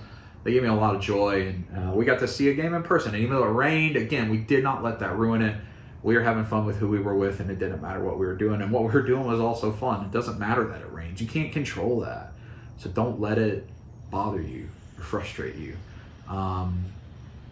And also, this is of relevance. This is December 2019. I've just started my weight loss journey, which is going to be a theme going forward here in Dub Life, where I've made a commitment to lose weight. The way this started, actually Laura is the first person I told in late November. You know, I had a doctor's appointment for my physical that wasn't great, and you know, Laura's my massage therapist, as well as being, you know, my really close friend. And you know, at the time I was seeing her right after the doctor, and she had just gone through quite a bit of a weight loss journey that I was impressed with herself. And you know, I just shared with her that I admired that, and I wanted to do it too. And I needed to, because, you know, the doctor's news wasn't great. There were some things I needed to change in my life. And so this is about the time that starts. So as these clips go, you're going to start to see me lose some weight and start to talk about exercise. And you're not going to see quite as much food and goodies and sweets in episodes. So kind of a turning point here, episode 64. Also, I've only traveled one time since then, because coronavirus is about to show up. And so the episodes start to look very different from this point on. So check out some of episode 64. And the Ray Lewis statue, you know what you have to do. You can do it like quietly, just right here. Well, I think I need you to demonstrate. You do this step left, and the step right, and then the bow. Just real quick. So you do what now? You got your arms up? Step light, shake the arm, and then step right, shake the arm, and then crock back. Yeah, that's good. Yeah. Step right, shake the arm, and then crock back. Yeah.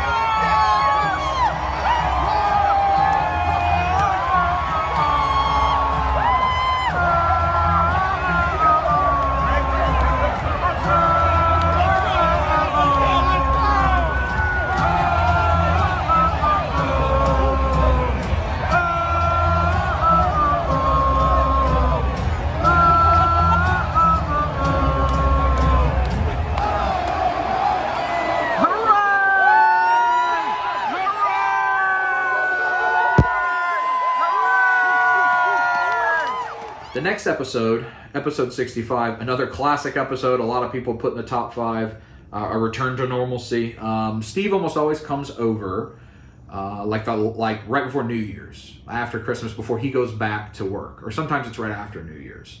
Steve usually sees me 4th of July week and New Year's week. Somewhere in that is the times we almost consistently will see each other. Now, we'll also see each other at Thanksgiving at some point, at Christmas, but those are like as our families are getting together, or members of our family. It's quick. These are where he just comes and spends the night, and we just do friend stuff, which I wish we could do a lot more of. But, you know, as people get married and move on in their lives, have kids, it's harder to find time for that. But we always do try to continue to find that time. And, you know, I, of course, am respectful of his relationship and his kids.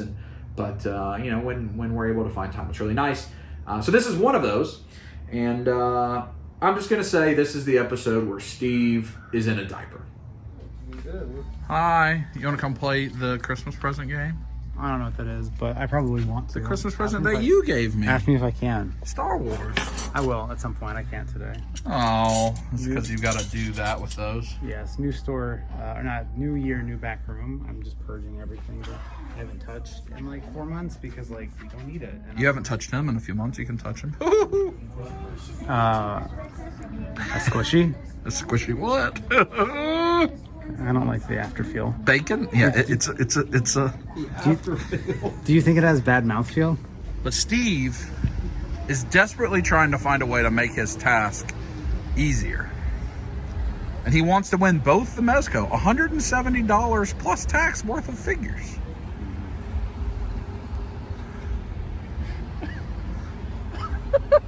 So, Steve. Yeah. David and I have been consulting. I think we can eliminate one of the Snickers bars and both of the Reese's cups, if you'd like to give those to Victoria. And the Red Power Ranger cereal.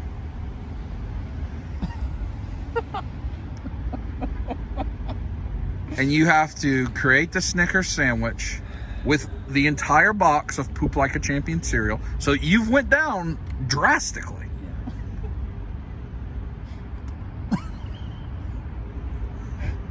And the other item that we're all going to enjoy together when we get home. Yeah, which is, that's Unknown. an important X factor here because we just don't know. It will not fill you up. I can promise.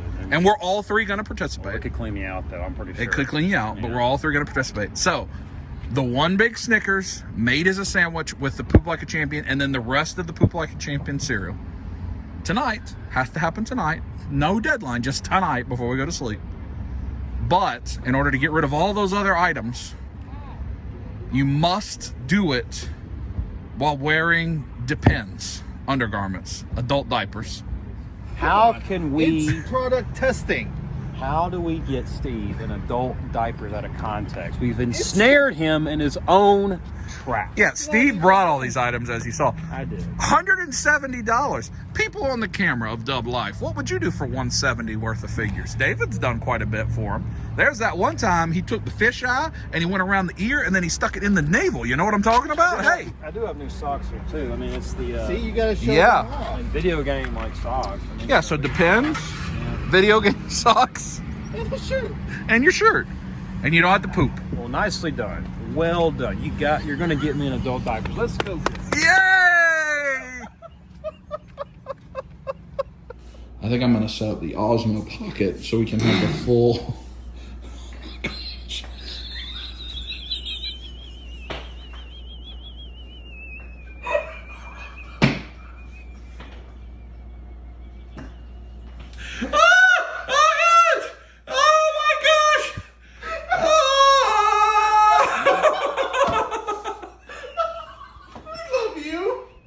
Now, wasn't that fun?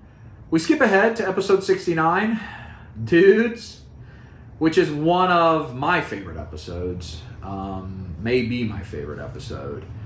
And it is where Josh and Karina are coming to visit again, a theme that happens, like we talked about. They come to visit me quite a bit. There are multiple squirrels running right there. And a little squirrel encounter.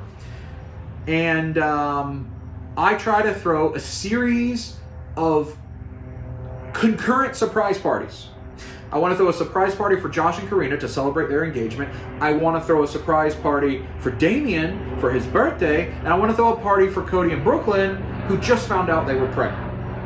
And I want all of that to be orchestrated together as the helicopter flies over to look at the squirrels. All of that together in one weekend. And I want to bring people, I think, from 7 states into this. And basically every cast member of Dub Life appears in this. We have a surprise party. We hit a piñata. And suddenly it snows. Like feet of snow in Atlanta, Georgia, almost in springtime. It's a really weird episode. It's a fun episode, and a lot of people love it. Episode 69. My hair is wet. I'm moist. We didn't get anything at Uggs, but I have a feeling that's all about to change here at the Lululemon. I think the only reason Karina's only bought shoes is she was waiting to enter this store and find out what happens, and then decide. fashion show. We'll see. Yes, sir. I'm gonna get some Lululemon. I'm thinking about these pants specifically. Okay. I'd like for you to read the pants out loud. That started that. ABC jogger shorter. Keep reading. These sleek joggers feature our ABC, the anti-ball crushing. The anti-ball crushing. I mean, that's something that I need now. Do you think I should get some Lulu? 100%. You don't think these look comfortable? I'm gonna look now. I I'm just getting picked them. out like 5 things for Coco. That's what it needs to be. Anti-ball crushing. That's appreciated. Well, yeah. Hagar, what you got? Sacks of Lulu. What you got there? I'll just. Ooh. Oh, yes.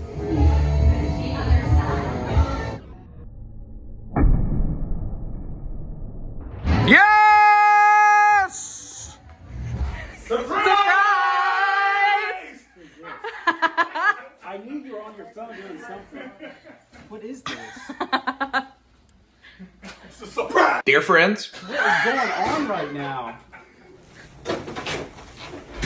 Surprise! What is this? What is this? I knew you were on your phone doing something. I invited Bobby Tarantino and Megan. He sends his regards and congratulations to you both.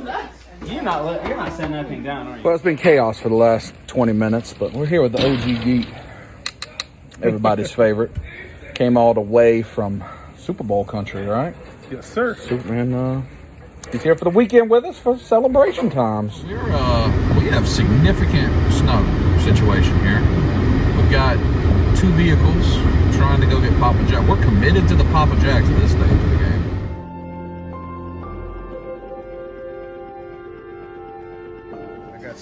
Yeah, you just, yep. I'll hold yours and both. Okay. Here go. No, you got to get that horsey, and you got to ride it and do the horsey. And go ahead. Yep. I'll be taken away on an ambulance. You can bring it. And Andrew, go ahead and help him. Give him a little. Show him how it's done. You show me how. Yeah, I'll hold your bag and then you'll do it as well. No, it's okay. Yeah. I'll watch. Yeah, now do it. Yeah. All right, your turn. No, it's not optional. It's mandatory. Everybody's doing it? No, everybody has done it. Yes. Josh, you've done it. Yes. Yes, I have the gift. That hurts my feelings. I thought you watched. Yes, in the middle of his own Walmart. My hometown Walmart. You just did it. That hurts my feelings. He just did. If you didn't do it, I know you just did it. We will find it. You've done it? The people that watch my videos have seen it. Your video just turned off. Very quickly accessible on my phone. No, it's the screen. Oh. Oh, it's got a song. It's even makes sense. Do it to it. All right. Victoria's gonna narrate it like a conductor. And here comes a unicorn. Go with it.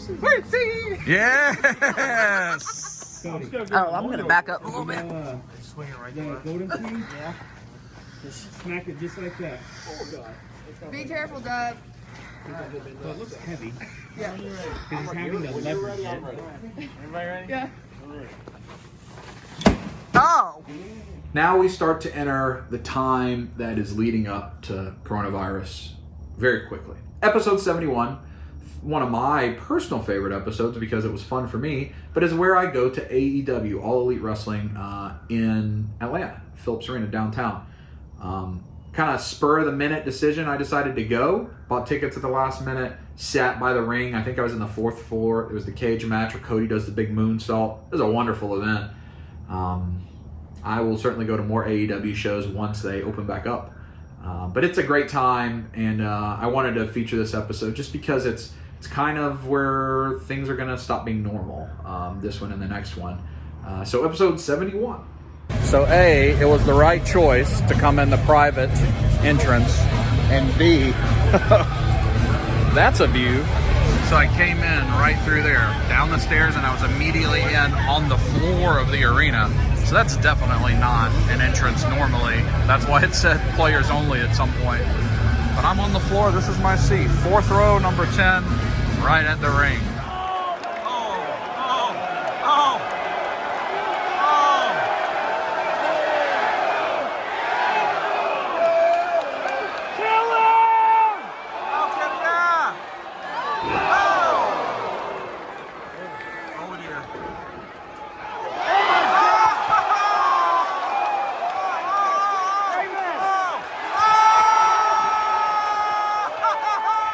Now we do enter the final episode before COVID-19 hits. In fact, it starts to hit in my work life during this episode 73. What happens in this episode is Victoria and I go to a Dragon Con garage sale, which was like, I don't really know how to describe it, but you'll see some clips where it's like almost like the dealer's room from a con to help the vendors, make some money when it's not during con season, because this was been end of February, beginning of March. At the beginning of this episode, Joe sends me a Lamar Jackson jersey sign, all this awesome stuff, and I'm going to Hobby Lobby to get a frame for this jersey, and it is on my way there in the evening that I get a phone call that there's a nursing home in Seattle that has COVID-19, and there are people that are in one of the buildings that my employees work in that have been exposed to it, and we've got to shut down.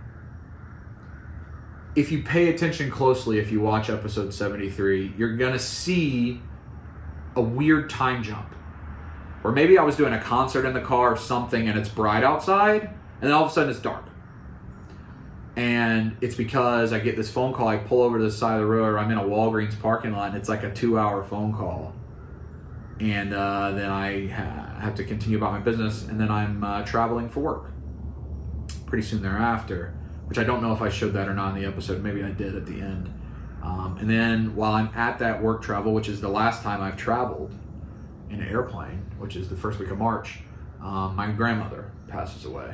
And I'm not sure if I talk about that much on an episode, but episode 73 is a pretty pivotal time, and you can kind of see things start to change, but there is some fun stuff with Victoria and I at the Dragon Con garage sale, so check out episode 73. Someone's just selling Girl Scout cookies, which is probably actually kind of smart. Yeah. So we bought these, Victoria bought us these. Do you want to tell the people what they are? Yes.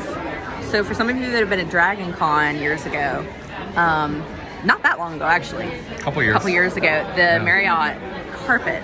Marriott Marquis in Dragon Con. Which is kind of the big hotel. The main party hotel. This was the carpet.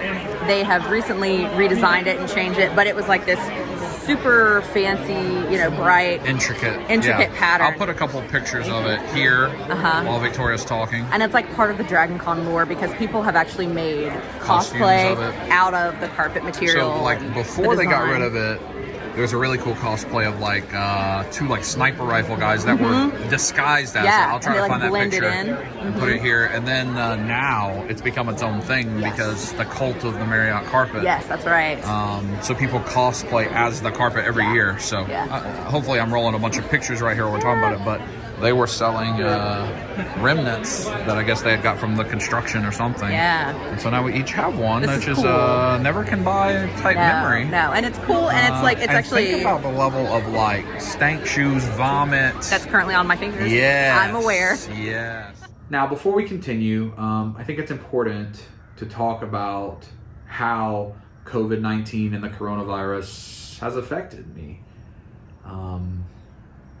Fortunately, back when I told you and I had talked to Laura and the doctor and all this in November, I'd already made a decision to change my life in 2020. It was not just going to be from a health perspective. I've been talking to my teammates at work, to Lisa and Phil and John and Ruben and some of my peers at work, like Carl, that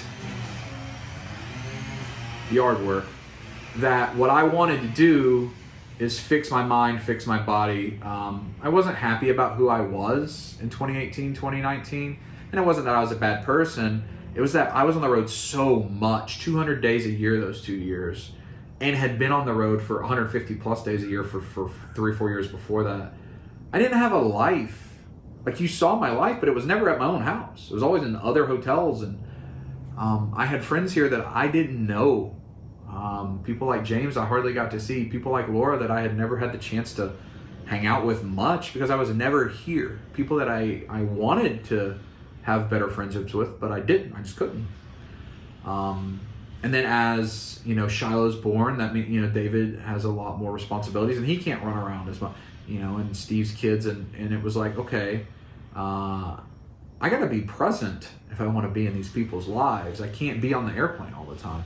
So I really wanted to make a commitment to try to travel less if work would allow it, and if not, make a change at work if I needed to.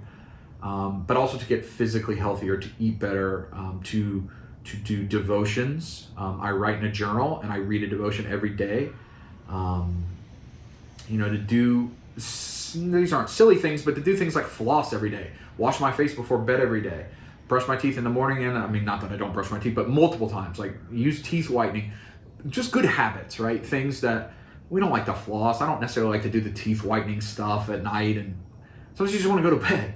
But to try to do that every day, like lots of habits like that, not just work out or eat better, but lots of things to get my mind more disciplined, to be a better person. And I feel like right now, this version of Brian that you see is the best version I've ever been. I feel like the people that are close to me right now see that, even though I can't necessarily be what I would like to be for all of them, because it's really hard if they're not close physically. With the coronavirus and everything, I think everybody would agree I'm the best version of me. So fortunately, I'd already started that goal before COVID hit, because it would have been really hard to do it otherwise. And a lot of people have struggled with mental health, with physical health during this time. And fortunately, I'd got the Ring Fit. I had my Apple Watch already, and I started to run and all these different things. So that was good for me. So what you start to see, I'm working out a lot. I show some of that. I'm playing Animal Crossing a lot for the first couple months, and a lot of my friends were, which is great because it helped connect with some new friends and things like that, like Susan. But it's also really hard. As you could hear, the dogs started barking next door, which they won't stop. As long as I speak, they will just keep barking. So I had to retreat indoors, and I was hoping to film the whole thing outside because it was nice on the porch. It's first day of fall. It was really nice, but that's okay because we're near the end here, and I want to kind of finish up. But what I was saying is, it's the isolation has been really hard for me. Not so much dealing with it. Work was hard, and still is really hard right now. Long days, but I recharge by being around my family and friends, and I didn't get to do that. I don't think I saw another human for like 55 days. Some of that because of pandemic and things being closed, but a lot of it because of working 16, 17 hours a day. And it was really hard. And also, I'm a person that likes to fix problems for my friends, to help them, to help them accomplish something, to be there for them, whatever it is. I can't do any of that. I can't solve these problems. Nobody can. So it's been hard for me. And it was also hard to make content because there's nothing to show you. Like, it's just me at the house again and me at the house again. I try to be creative and do some different things. But coronavirus has been a weird time, and you can kind of see it documented through Dub Life. But I say it's strong with the weight loss and physical fitness and the mental health stuff. And I think I've done good, and I'm proud of myself. But let's talk about episode 83. One of the features that people really liked in Quarantine Dub is Cooking with Dub. So episode 83, here's a little Cooking with Dub. But let's go ahead and put another one in there. So again, that's not certainly not the most healthy way to cook mustard greens. These are mustard greens, if I failed to mention that. Not turnips, not collards. Mustards. That's what I'm making today. Although I'm equal opportunity green consumer, mustards is what I have. So that's what I'm making. So there you go. See what it looks like. Once it starts to boil, I'll show you again. There we go. We are at a nice rolling boil. We'll remove it from the heat. Turn that heat down because we want it to simmer. We're going to actually cover it this time when we simmer it because it has so long, but I can let it simmer that it'll pull all that flavor in. See if you can hear. Can you hear the chicken bubbling in there? That's an encouraging sign. The smell coming out of that is wonderful. Anyway, you can see already a nice pot liquor starting there. You see the color, how it's kind of greenish brown. That's what you want instead of clear. So what we do now, I'm going to stir this up real good. I'm letting the eye cool down once it's at a low heat. I'll cover it with the burner, and then it just rides out. It just simmers. I'll stir it every once in a while we wait for this. We got 8 more minutes until we can flip this. That's when we'll check in next. The timer just went off. You can hear that thing bubbling. What are we gonna see? Oh, the smell is amazing, and that sure looks like it's gonna be good. Wow. Then we're going to skip ahead quite a bit because, again, there's not a lot to show you in these episodes. But episode 90, also some cooking with Dub elements, but it's where I try to make this humongous blueberry smoothie and fail. And it's not good. And I can't get it out of the pitcher. Episode 90. When it gets blended up, it releases something that smells nasty. Like, do you remember... the Impossible Whopper? If you've had that, it'll make you experience some things on that nighttime in the bathroom. So I think there's something about those maybe make you, I don't know. Tastes fine. I have way too much smoothie, right? And I have all these ingredients left. Well, what should I do about that? I have a solution! Really big pitcher! Yeah. I'm making a bunch of smoothies so I can have it in there and have it in the fridge and have a smoothie every day. And I don't have to keep doing this every day, which is what happens on Cooking with Dub normally. I just don't always show it. I make a lot more so that I have leftovers and eat it through the week. So I'm going to fill this up in here, make probably 4 or 5 more pitchers of that, and then we'll actually pour a proper one and drink it. Back in a moment. Well, friends, we're making a mess. We're making a mess. We're just getting stuff everywhere. We have probably 1 more to go. We have that much. And this is a big container. It's a big old girthy container. Main problem I was running into is I'm trying not to make this like super high calories, so I'm not using a ton of liquid. Usually you put maybe more milk. And so this stuff, the protein, makes it very thick. So I've had to start cutting it with water to make it like, otherwise it's like, it looks like ice cream. And you know, that's not the best for the taste, but 1 more time to go and then we'll pour a cup. Big thing of smoothie. That's like almost 2 gallons maybe more. I don't remember how big. This might be a 5-gallon thing. I don't know. Hopefully it will come out in the cup. This is usually used for like tea. All right, come on. Oh, what a horrible start to the situation. I mean, we ain't got nothing coming out. Nothing. Now we move ahead to episode 92. I think maybe it's one of the first times that my sisters are in it. I'm starting to see people a little bit more again. The state of Georgia is starting to open up. Things are a little bit better, kind of, I guess. Thanks to Susan here and El Hoffer Design, they sent Victoria and Kim these wonderful clothes, and we did a fashion show. And you see the pink unicorn onesie make an appearance that you had not seen since the Dragon Con episode I was talking about earlier, where David had like hidden my birthday present in this onesie. A size XL onesie that I can now wear. And I'm pretty proud of that. You see me make an appearance in the fashion show in this onesie. I think it's a fun episode. Episode 92.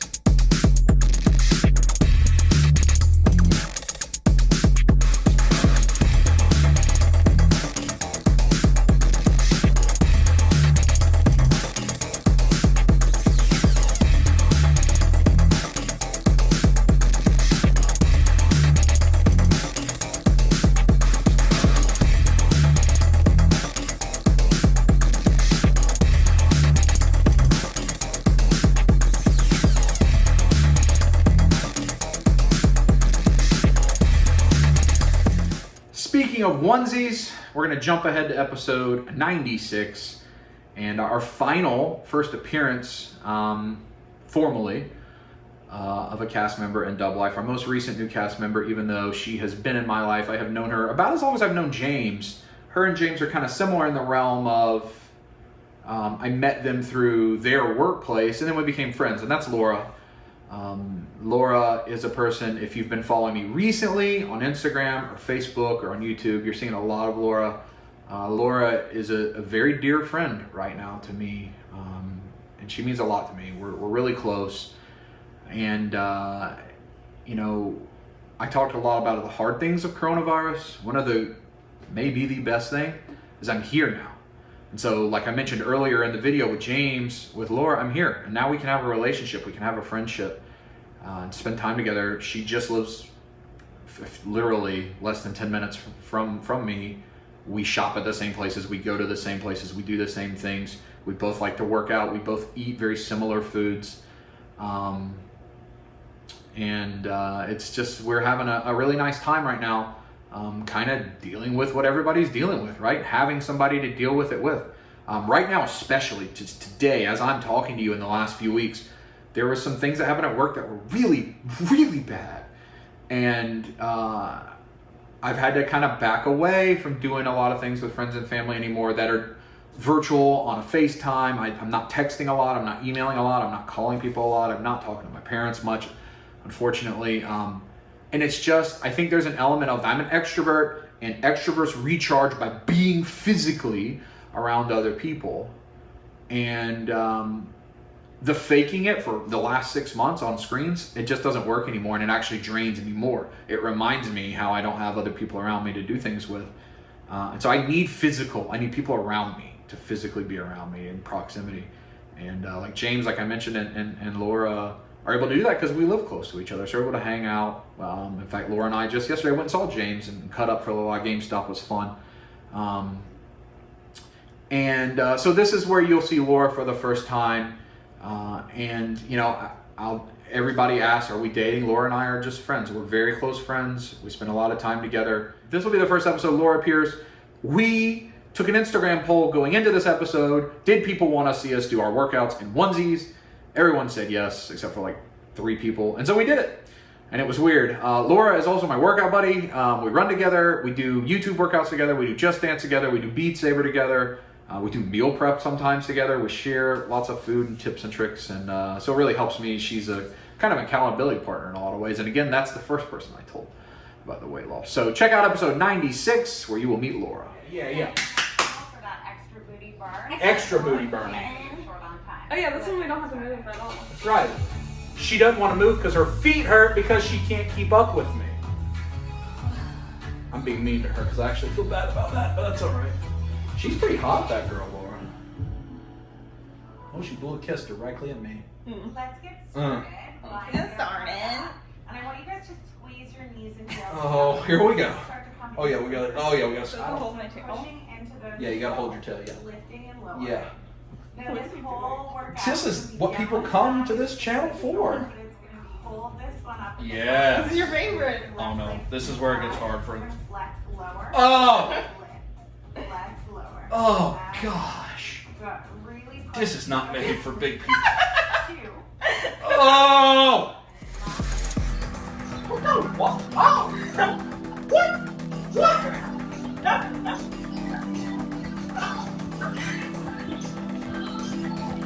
Oh. Now then, episode 97, and we're going to go 97, 98, 99 to the end here. Episode 97, awesome episode most recently. It's my birthday. Josh and Karina come to visit for my birthday. Other people come to visit for my birthday. And Victoria puts together this amazing tribute video for me for my birthday that really moved me and I really appreciate. Of course, it has Matt Hardy at the end. It's where Damien cooked. I think we've got some Shiloh in there. We got babies.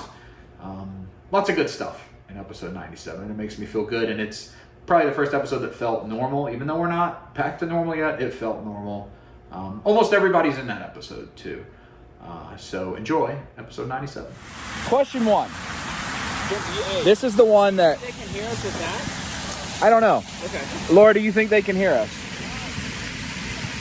She doesn't know. Question 1. Yeah. She said yes. Oh, I hear like she said. I can't see. I don't know. Shiloh, you making sure that Riley doesn't take Daddy's food? Maybe? Oh, yeah, put his package too is happening. Yes. Not getting put on punishment. That's right. Don't want to get him put on punishment. Not first day here. There's my plate. There's Josh's plate. Victoria's plate is ours by comparison. Significant. Everyone's eating but us. We're the proper gentlemen here. Yes, sir. Karina's halfway done. She's already about seconds. Ready for seconds. Was it delicious? Pictures. I really, really like this casserole. Squash casserole? Yeah. Well, I had it on paper. So all of this is smoked chicken. Wait a minute, we're not done. We're not even to the big reveal. We're not even down to this yet. So we're gonna pull this out. Oh, got it. Sometimes you got to pull it out. Yeah, you know, especially when it's Whip cooking it that out. long. Got to whip it. Yeah, you know. Squeeze it, squeeze it, squeeze it. Now, episode 98, our last road trip episode of these episodes, where it was already a long episode, and then Victoria, David, Steve, and I decided we need to go see Cody in Brooklyn and meet baby Viola. And we also saw baby Lucy, Steve's baby, and Grayson, his son, who beat me repeatedly with a lightsaber in this episode in 98. It's the longest episode yet of Double Life, somehow at episode 98. And as we're nearing the end of this, it felt fitting that we got to see the families that weren't families in some cases, or that didn't have kids yet.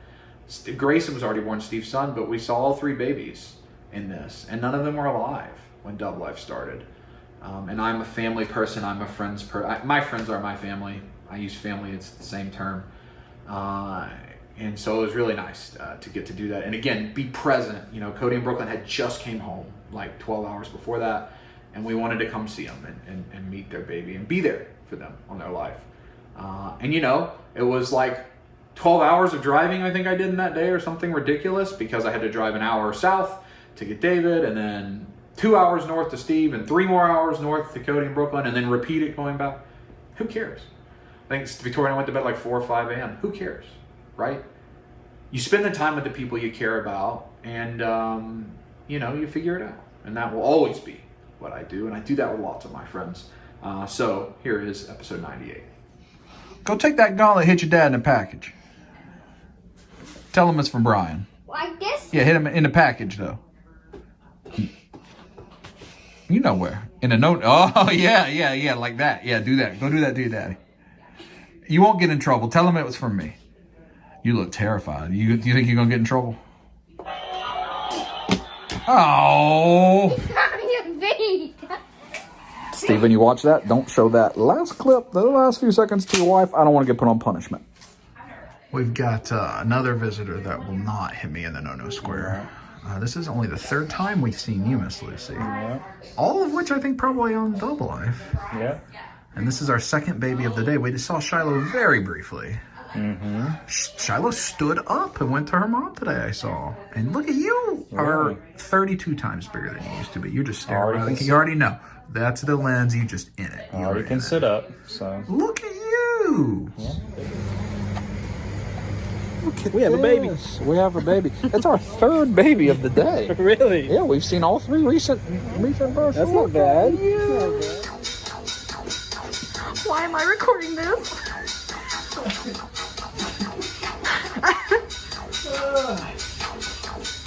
Now our final episode to look at, episode 99, last week's episode. And I thought it was fitting that the final episode of this iteration of Dub Life was my sister's and my brother, Victoria's birthday. She had just put together an incredible thing for my birthday. We just had a kind of a low-key birthday. I felt bad, but she told me not to. It's just hard. It's hard to plan everything. But you get to see this beautiful pillow that Kimberly made Victoria, Baby Yoda pillow, for her birthday. And it was really nice low-key weekend that we had together. And important that with my siblings would be kind of the final of this iteration of Double Life. And we, got a little clip, little familiar Double Life moment right come up here. So episode 99. Yeah. All right, this is what it's gonna be. Oh my! I just have to sew it together. That is beautiful. And that's the back. I made the pillow on the inside as well because it's not a standard size. It looks like it's a squishable, It's a cuddly big size. squishable pillow. Yeah, it feels like my blanket. It's soft. Yeah. So it is as squishy as we assume the child actually. Uh-oh, I gotta back up. Oh, safety. Oh. That concludes the retrospective through the 99 episodes and this episode 100 of Dub Life, through the experience, what it's been, what it's meant to me with all of my family and friends, and tried to talk about a lot of people. I know there's probably some people I left out. I apologize. I hope it doesn't hurt your feelings. Again, I just tried to wing this off the top of my head. I have notes here, but it's just what episode number I'm going to talk about and which was which. So I just really hope that you enjoyed looking back at these 99 episodes as much as I did kind of watching through them and talking about them. Back outside, hopefully the dogs are not going to bark, or maybe they're not outside, but let's wrap this up, and as promised, let's talk about where we go from here. I will say that as I was putting this episode together, which took quite a bit of work, it's literally like over a terabyte of video that I have from all this Dub Life. So it's a lot of work to go through it and find the clips that I wanted to find, and kind of just think about everything that's happened and make my decisions. So here is where the future of Dub Life will be, starting probably next week. Dub Life won't continue the way it has for the last 100 episodes. I can't guarantee it'll be over an hour long. That's probably the major change. Likely it will be pretty rare that it's a multi-day format. But there will be a video every Sunday that I can. And it will still be continue to be called Dub Life. Next week will be Dub Life episode 101. It just might be a 15-minute video. It might be a 2-hour video. I don't want to have the confines, and it's artificial. It's things I put on myself that other than 2 or 3 videos, every video has been an hour long, some 2 hours, some pushing 3 hours. And that's what I wanted to do. I wanted to tell a long form story. I wanted to give you long episodes that were movie-like and not television-like or advertisement-like, so that you could sit down on Sunday with your family, with your friends, by yourself, with your breakfast or your lunch or your dinner, or whatever it was you were doing, on a road trip, and have something long to keep you company. That's what I wanted to do, and we succeeded in that for 100 straight weeks. And so now we're going to transition to something else, where the episodes will probably be shorter most of the time. My guess is they'll be more like 20 or 30-minute episodes, sometimes probably shorter than that. Certainly there will be times where it's longer. I had considered eliminating Dub Life altogether, ending it. In fact, that's what I thought when I started working on this video I was going to be telling you right here. But after going through all this footage and just remembering all these times with my friends and family and all the memories and all the laughter, and then the fact that the last 20 or so episodes have just been hamstrung by COVID, there's going to be so much fun to be had after we get through this. And I want to be able to document it, if for nothing else, for myself and my friends to watch one day. And as my relationships with my friends grow, and there's new people that will come into your life and all these types of things, I don't want to miss those memories. And so, there may be times where it's still a very traditional episode of Dub Life, and it may be the very next one for all I know. But it's not going to be confined. You will not be able to expect it's going to be an hour plus. It could be a 10-minute video sometimes. The reality is it may not be a video at all. If I miss a Sunday, I miss a Sunday. If I have nothing to do, if work got crazy, I'm not going to kill myself to create something that is not what I want to do. I would venture you're probably going to see a fair amount less hunts, especially like Walmart. Now, if we go to stores or cons, I'll show you, but not as much Walmart, Walgreens. I'm not into that really anymore. Probably not as much into hauls and unboxings, maybe some. But I think it's going to be more if we think about a recent episode where Steve ate the jelly beans in David's garage. That would just be its own episode. The Steve challenge. And if it's 20 minutes, great. If it's an hour, great. We're still going to have the silly stuff. If I'm around friends, we'll film things. But it's just not going to be quite as long. You'll probably not have as much vlog content. It'll more be, this is the thing we're doing and now we're doing it. But we'll see. I just want to let you know that's the expectation you should have coming in. I will no longer create trailers for Wednesdays. I like the trailers. They're not a ton of work, but they're fun. But the reason I was creating trailers is I was creating a movie length thing and I wanted a trailer to get people excited. So the other element of that is for me to release a trailer on a Wednesday, it means I got to have the whole episode done by Tuesday, filmed, edited, everything, so I can make the trailer. And that's just not practical. That's part of what's made it hard. So, you know, it may be that the thing you're going to see on a Sunday episode, I just filmed the day before. And I can't do that in my current format. And in fact, for most of Dub Life, you were watching things that were happening 2 or 3 weeks behind live. So no trailers on Wednesdays, shorter episodes most of the time probably. Maybe not as much true toy content, but more silly content, more time with friends. If I just had to preview what I think you're going to see over the next 10 episodes, you're probably going to see quite a bit of time with David, I'm sure, soon. We have some collection room things we need to change up. You're going to see a lot of time with Laura, I would imagine, as we're hanging out a lot, and we've got really close. You're going to see a lot of time with James, I think, upcoming. Victoria, as she can. Again, people that are further away is harder, and David and Laura and James are the 3 closest to me. With school year, you know, starting back up, we won't see Steve as much upcoming. Maybe as we get toward Thanksgiving, we'll see him more. But I know he's really busy right now. And then, you know, a lot of people have the new babies and everything else. I hope we'll see Josh and Karina a couple more times before the end of the year in some form or fashion. But probably a lot of my local friends, the 3 I mentioned, and maybe Damien if we can see some more. I'll keep talking to you about exercise and the things I'm doing. We started playing Beat Saber more for exercise. We started playing Just Dance for exercise. Been doing some YouTube, some HIIT workouts. Really good. Having a really I'm encouraged about that because I can't run right now. My hip has been hurt for 3 weeks, as I've been mentioning, and I've just decided to back off and let it heal. And it frustrates me, but sometimes you got to do that. So we'll have more of that type of discussion. Also, there'll be a very long vlog that is a year-long vlog that we'll release in December that will document my whole weight loss journey from day 1 to the final day. 365 days you'll get to see, and where I went. So I hope you're excited for that. That'll be in December.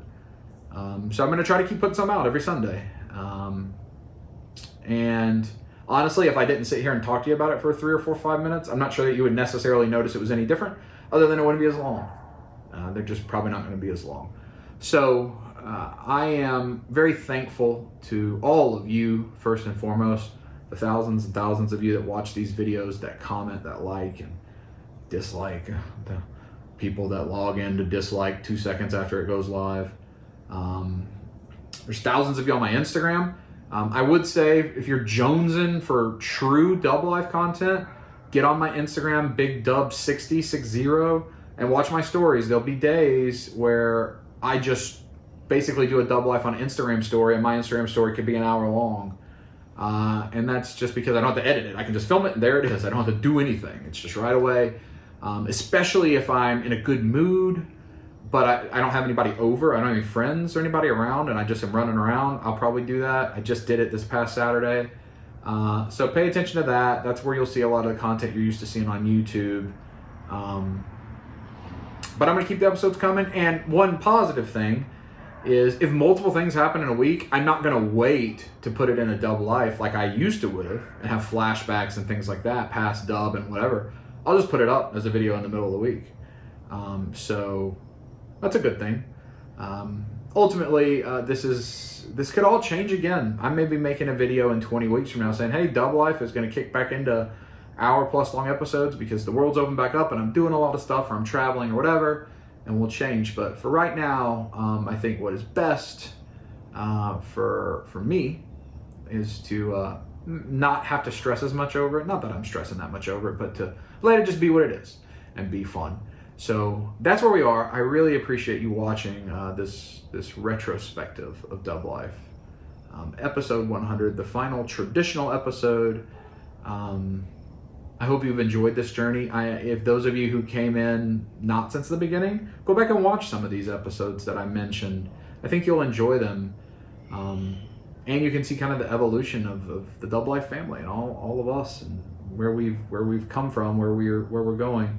And of course, thanks to all my friends, all the cast members, all the irregular cast members, the regular cast members, guest stars, all that type of stuff. Everybody that's been in this, and especially to my friends that have been closest to me during this year when we all are struggling so much. And you all know who you are. So thank you, everybody, for supporting Dub Life. I hope you enjoyed these 100 episodes. I hope you enjoyed today. We'll see you next week. We'll figure out what it's going to be when we get there. But until then, I didn't hear you. Oh, you want me to do it? Squeeze it!